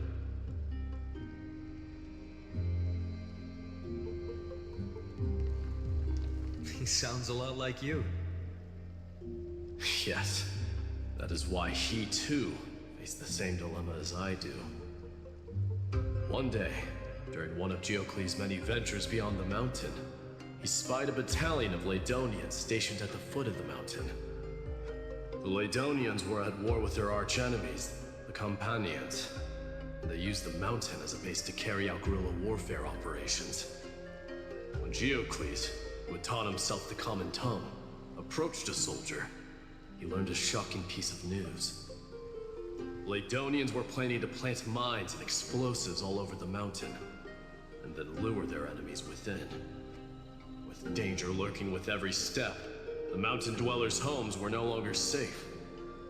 Geocles quickly returned to his village to bring the news to his people. But... let me guess. They refused change and chose to put up with the situation instead. That's right. The mountain dwellers were fearful of even the smallest change to their lifestyle, let alone leaving their home. Despite the imminent war, the elders would rather negotiate for peace instead of leaving the mountains. This made Geocles both angry and sad. But he didn't give up. If you were in his shoes, what would you have done? Lead my people on a resistance, perhaps. I'm not sure. I can't think of a solution that would make everyone happy. A solution that would make everyone happy, huh? That's how naive we are. Well, let me tell you what Geocles did. He took the Mountain Dweller's store of gemstones, traded them with the Ladonians for a massive amount of gunpowder. But he didn't do this to fight the Companions. Under the cover of night, he set ablaze the forest surrounding the settlement, forcing his people to flee the mountain. That great fire marked the beginning of Mountain Dweller history. Since then, their people became part of civilization, and Giant became a common sight in the Holy City.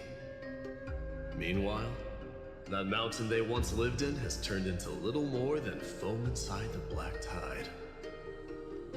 But leaving their homeland also brought many mountain dwellers misfortune. They were hunted by Kremnoans or enslaved. Indeed, that is undeniably also part of their history. But that is Geocles for you. The merits of his actions, or lack thereof, have been scrutinized by many, and historians nevertheless hail him as the Mountain Raker. Why do you think that is? It's simply because he took action and enacted change with his own hands. He didn't try to make everyone understand him, nor did he even waste time trying to make everyone happy. He started a great fire and burned the shackles of tradition to ashes. And then forced everyone to march toward the coming of a new era. You've made up your mind, haven't you? I'll be leaving Akama soon to fight the great darkness of this world, and to shoulder Nikador's destiny. So, listen well. If there comes a day when we meet again on the battlefield, and I stand opposed to the flame chase, remember to stab your sword into my back through my 10th thoracic vertebra. That's my weak spot, and the only way to kill me.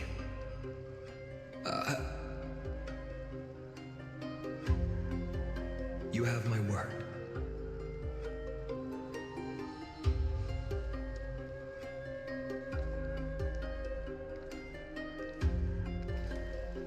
Go now. Battlefield calls. Send that flame-thieving hyena to their death. If you find yourselves with no other recourse, pray to that blade in the sky. Loudly call out the name of the new god.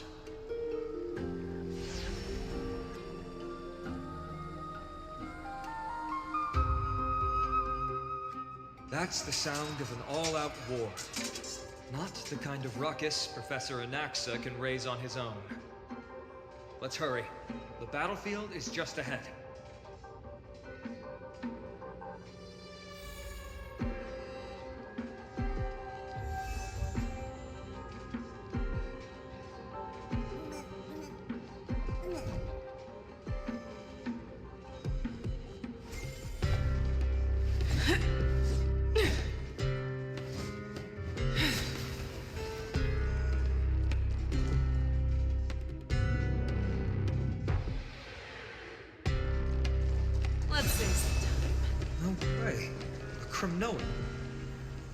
I didn't think she'd manage to send the Kremnoans to assist. Brave warrior, what's the situation on the front line? Nakaman, why are you here? What? Didn't Aglaya tell you? We have been instructed to assist you in trapping the Flame Reaver. Aglaya, that vile usurper. I spit on her name. Our king will be back soon. He'll be able to deal with you and that black robe.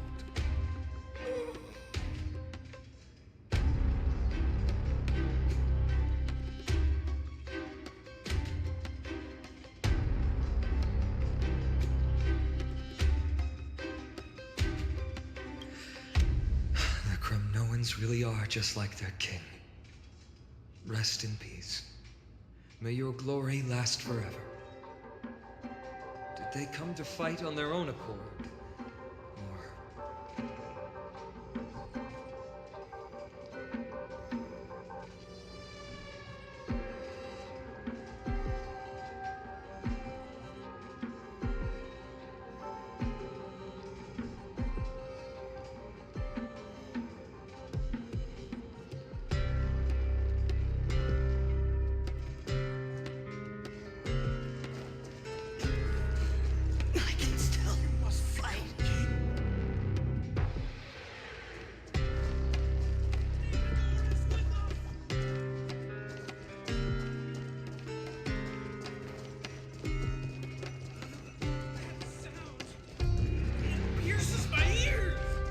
There.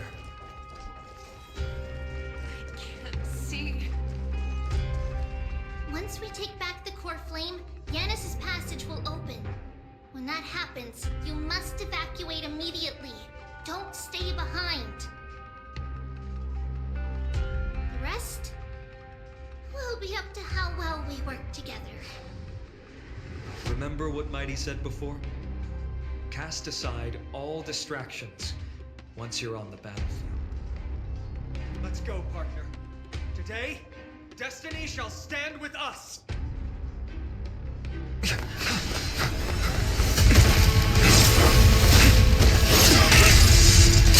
Finally!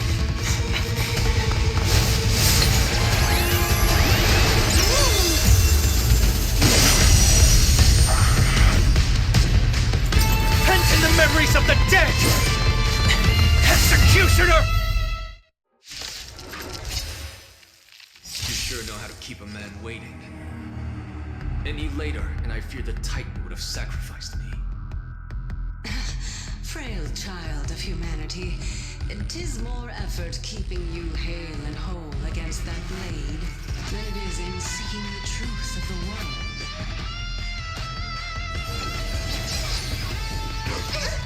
Blessed. Inevitable.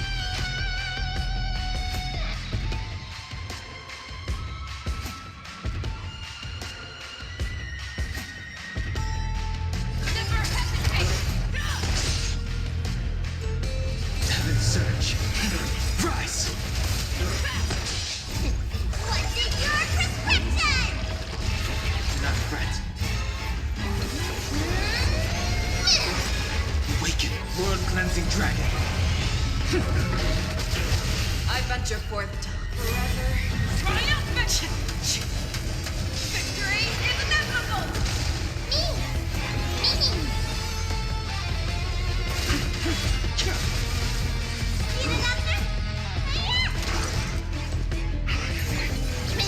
This war return to the great tree. Sense a storm. Return to the great tree. They're trying to overwhelm us with numbers. Split up. Take them out. What a spirited display, Deliverer. Stay safe. Fangs and claws. Score. Mimi!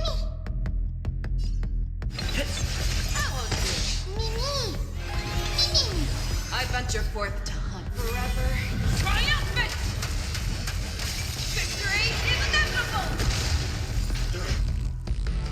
Fear is not fear! What's in your prescription?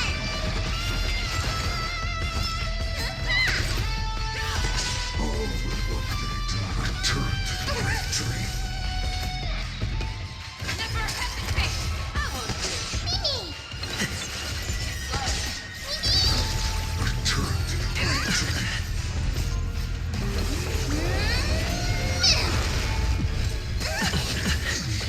Break the chains. Fangs and claws got fearless will not fear! I venture forth forever triumphant! Victory is inevitable! Blessed. Leave it. This war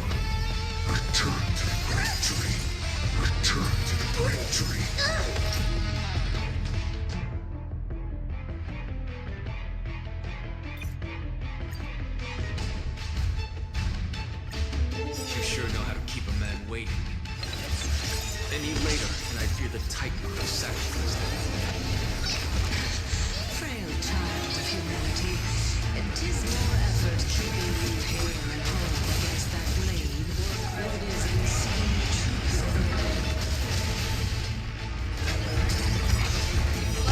I venture forth to hunt forever. Triumphant! Victory is inevitable! We need to get stronger.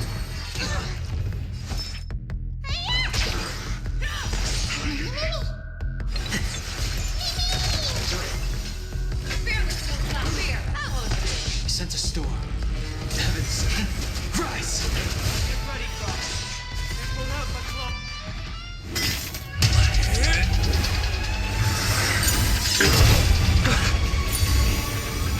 At long last.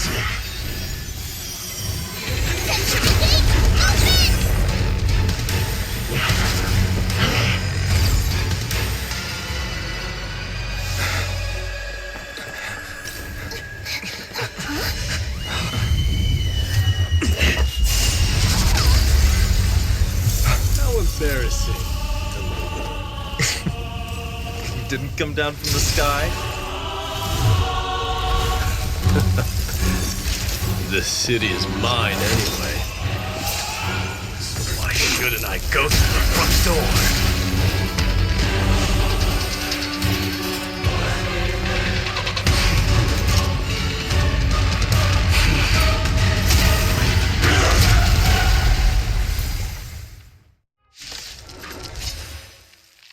Minion of the Black Tide. I, King of the Kremnoan Legion, be your opponent today. Long time no see, Nikador.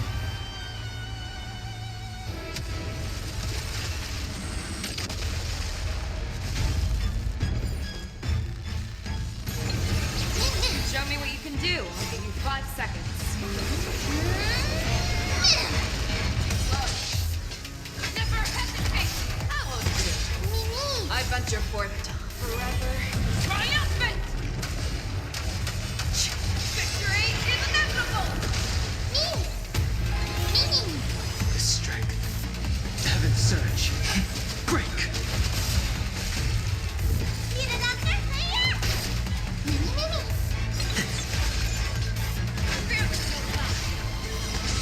It's time to end this.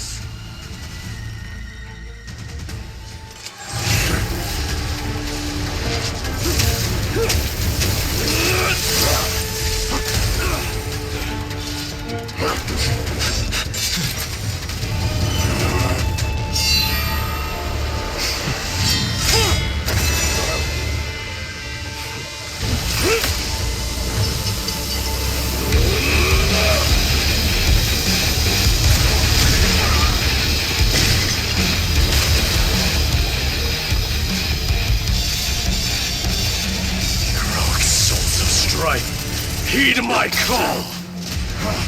I am the Lance of Fury. The agony this world needs!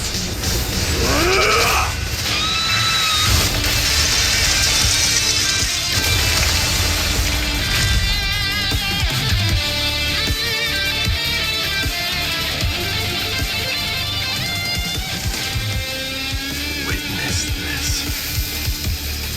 New God has come to Castrum Kronos.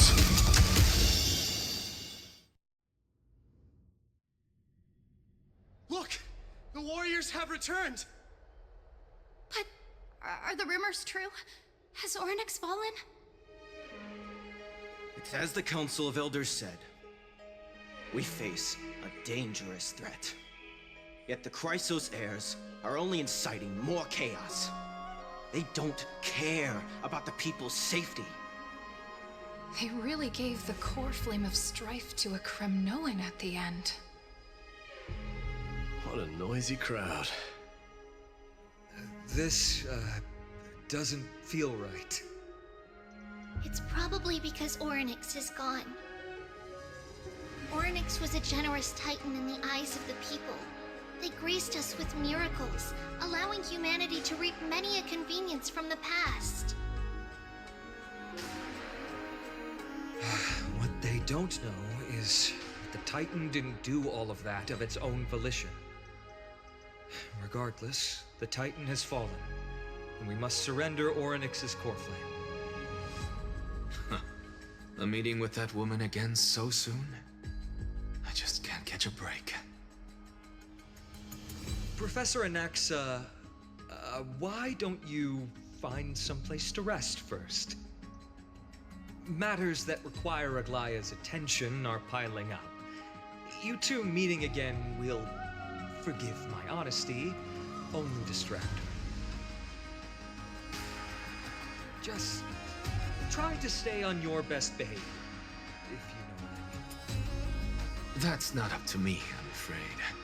I've been trapped in her prison the moment I set foot in this holy city. The price of having the Titan living in my head, I suppose. Don't worry, I don't want trouble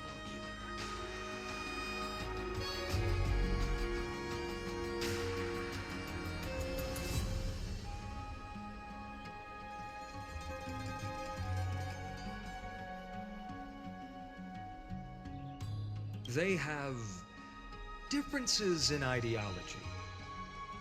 All right, I suppose that's putting it lightly. Don't worry, you'll figure out the intricacies of these relationships sooner or later. I'm sure you don't need my help handling Orynyx's core flame. So I'll be off. I have some personal matters to attend to.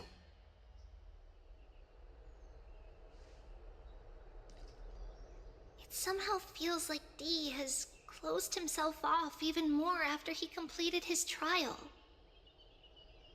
Yeah, a lot has happened in the past few days. You've been lost in thought for a while now too, Treeby. Did Trinon bring news? Yes. She has found Trian. She was at the bottom of the valley outside the temple, but that's where the good news ends. I'm sorry. It's all right. They also found someone else besides Trian. He was no better than a corpse when Trinan and Hyacinth arrived. He had suffered more cuts than could be counted and leaped off a cliff from a great height, all to free Trian's body from the clutches of the black-robed swordmaster. What a brave soul.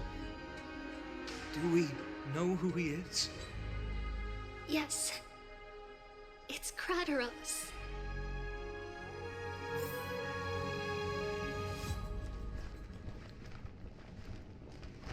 Stop!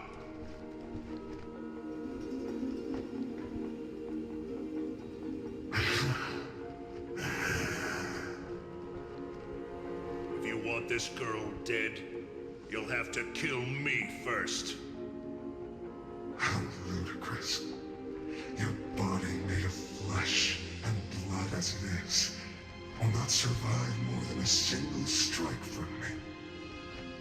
Better to die in battle than return even in glory.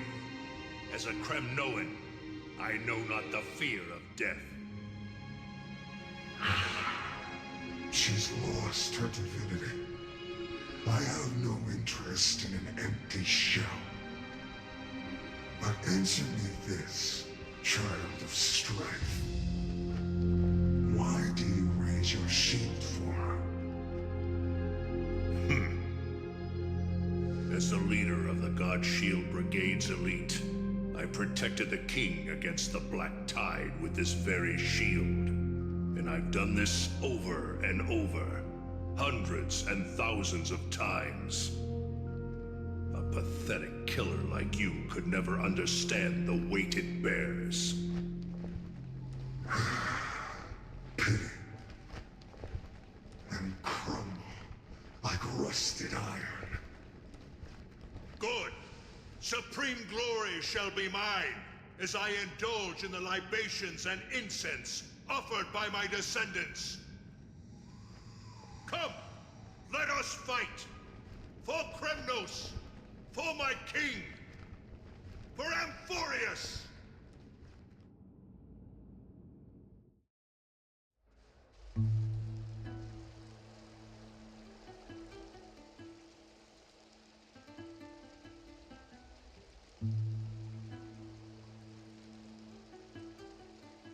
We foresaw this cruel parting 1,000 years ago. Today is but a reminder of that bitter taste. But Lady Aglaya, I don't understand. It wasn't life itself that Lady Trian lost. Why does she look like she really turned into a doll? I don't understand. Don't be sad, Hyacinth. Trian has used up her borrowed time from Yanis, that's all. Her spirit is now riding the west wind, flying ahead to a world free of sorrow.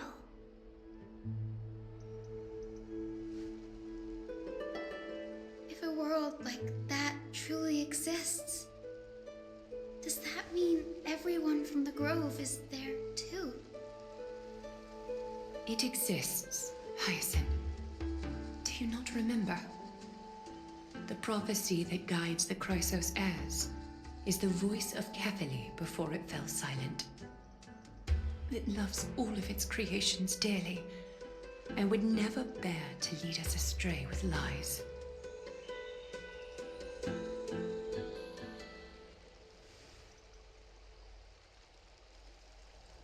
What about the Crimnoan veteran? How is he doing? The Twilight Courtyard has done all we can. Even so, we've only managed to keep him from breathing his last. I had to use the Sky Priest's techniques to help him to walk again. But if light ever disappears from Akama for good... No. Let's hope that never happens.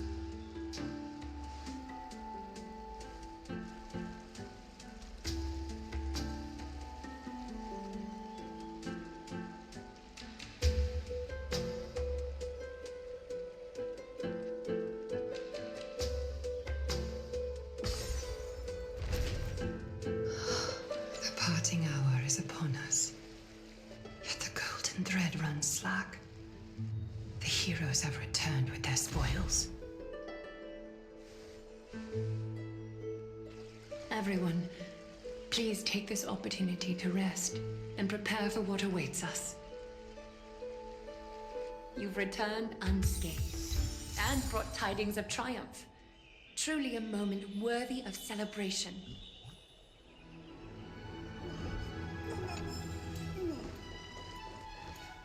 It's incredible to think that we returned Nikador's core flame not so long ago. It wouldn't be an exaggeration to say that you and your friend's arrival has melted the glaciers of history.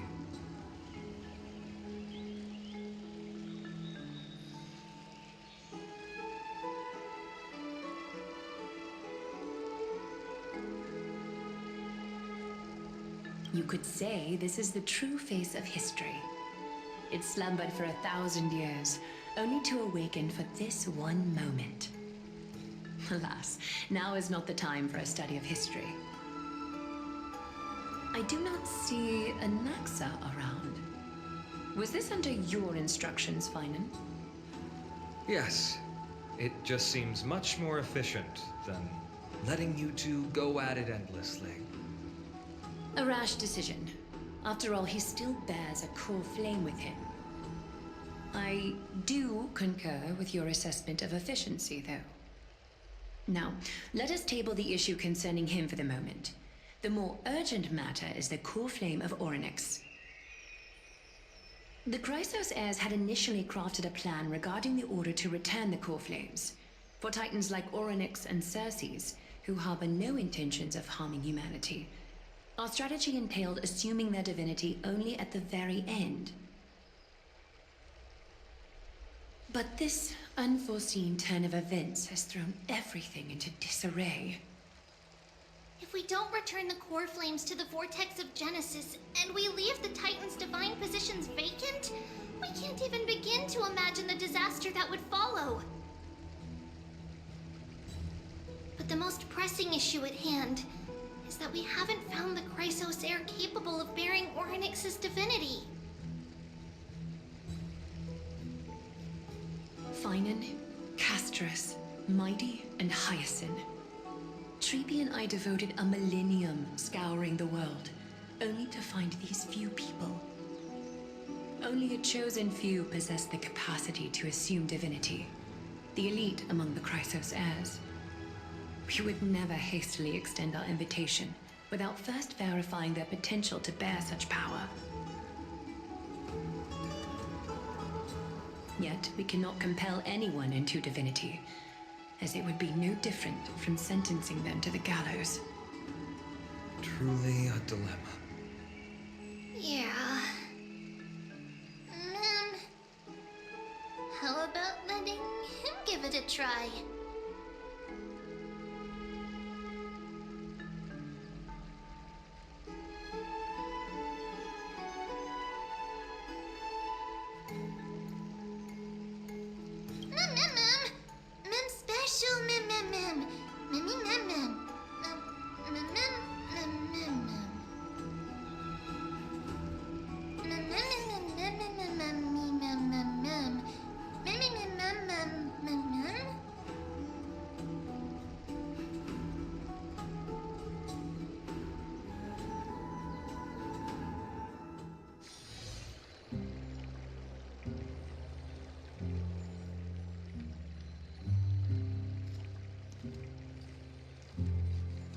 I see the Reaper has forsaken you too, teacher.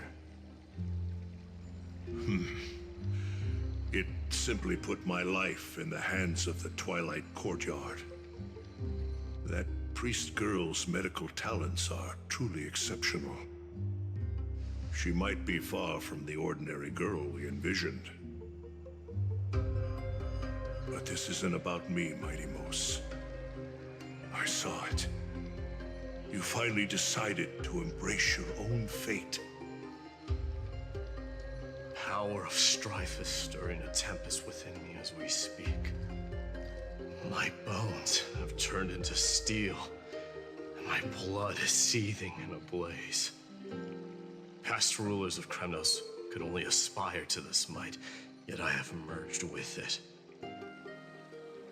I've made history, and henceforth divinity and kingship shall coexist as one. Indeed, you've realized the aspirations of every former king of Kremnos.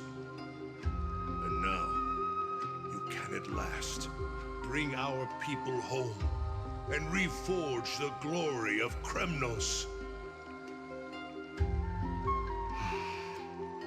Unfortunately, I harbor no such desire. What? What do you mean by that? Over 2 millennia past, devotees of Nikador's might banded together beneath their feet and erected a city of their own. Ever since then, Kremnoans have served as the blades wielded by the god of war, following the Titan's path in its conquest. Yet, gazing upon our history through the lens of my newfound divinity, I now see it with unprecedented clarity. This history is sheer absurdity and inferiority. People surge onto the battlefield like ants, plundering and slaying for their own greed, only to be trampled upon like ants. The city and the beliefs that Kremnoans hold so dearly, alongside the supposed tradition, were mere anthills that could be crushed with a single touch in the eyes of the Titan. You! Are you trying to strip Kremnoans of the pride we've amassed over thousands of years with mere words?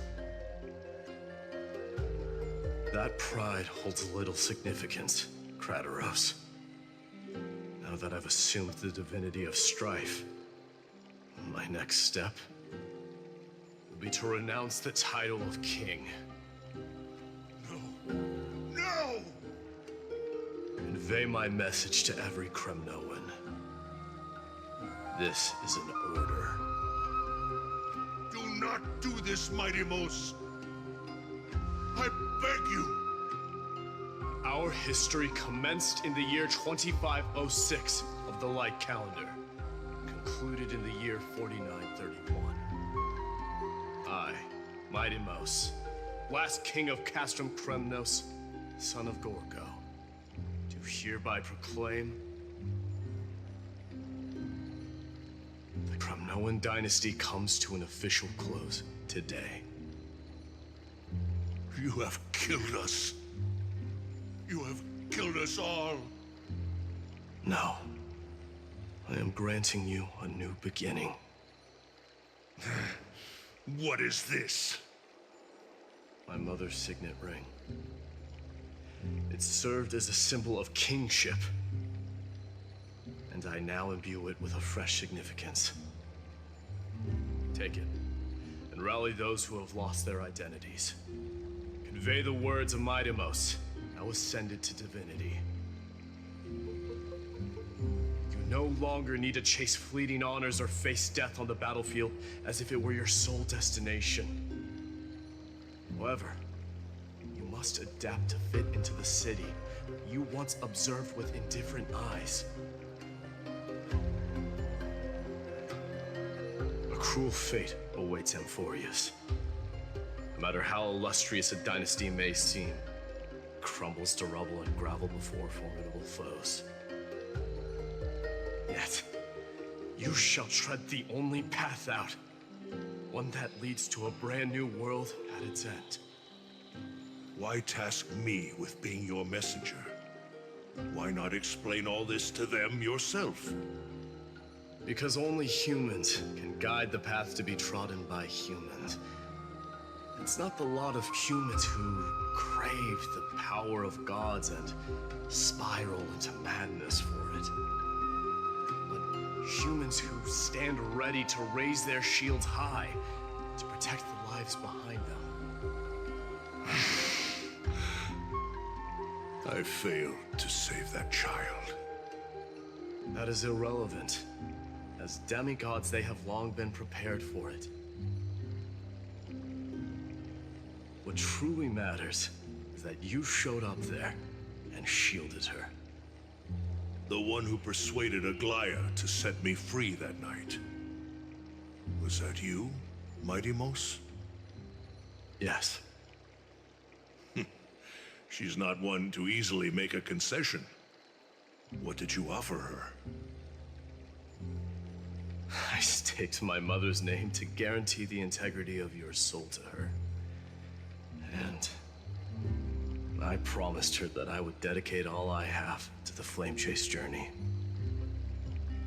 And what is next, Mighty Mos? Where will you be headed now? To the place where I belong, to fulfill my promise. The madness that has plagued Nikador and the darkness that has consumed Amphorius. It's now my turn to fight against it. There are some people to meet with before I leave. Let's go.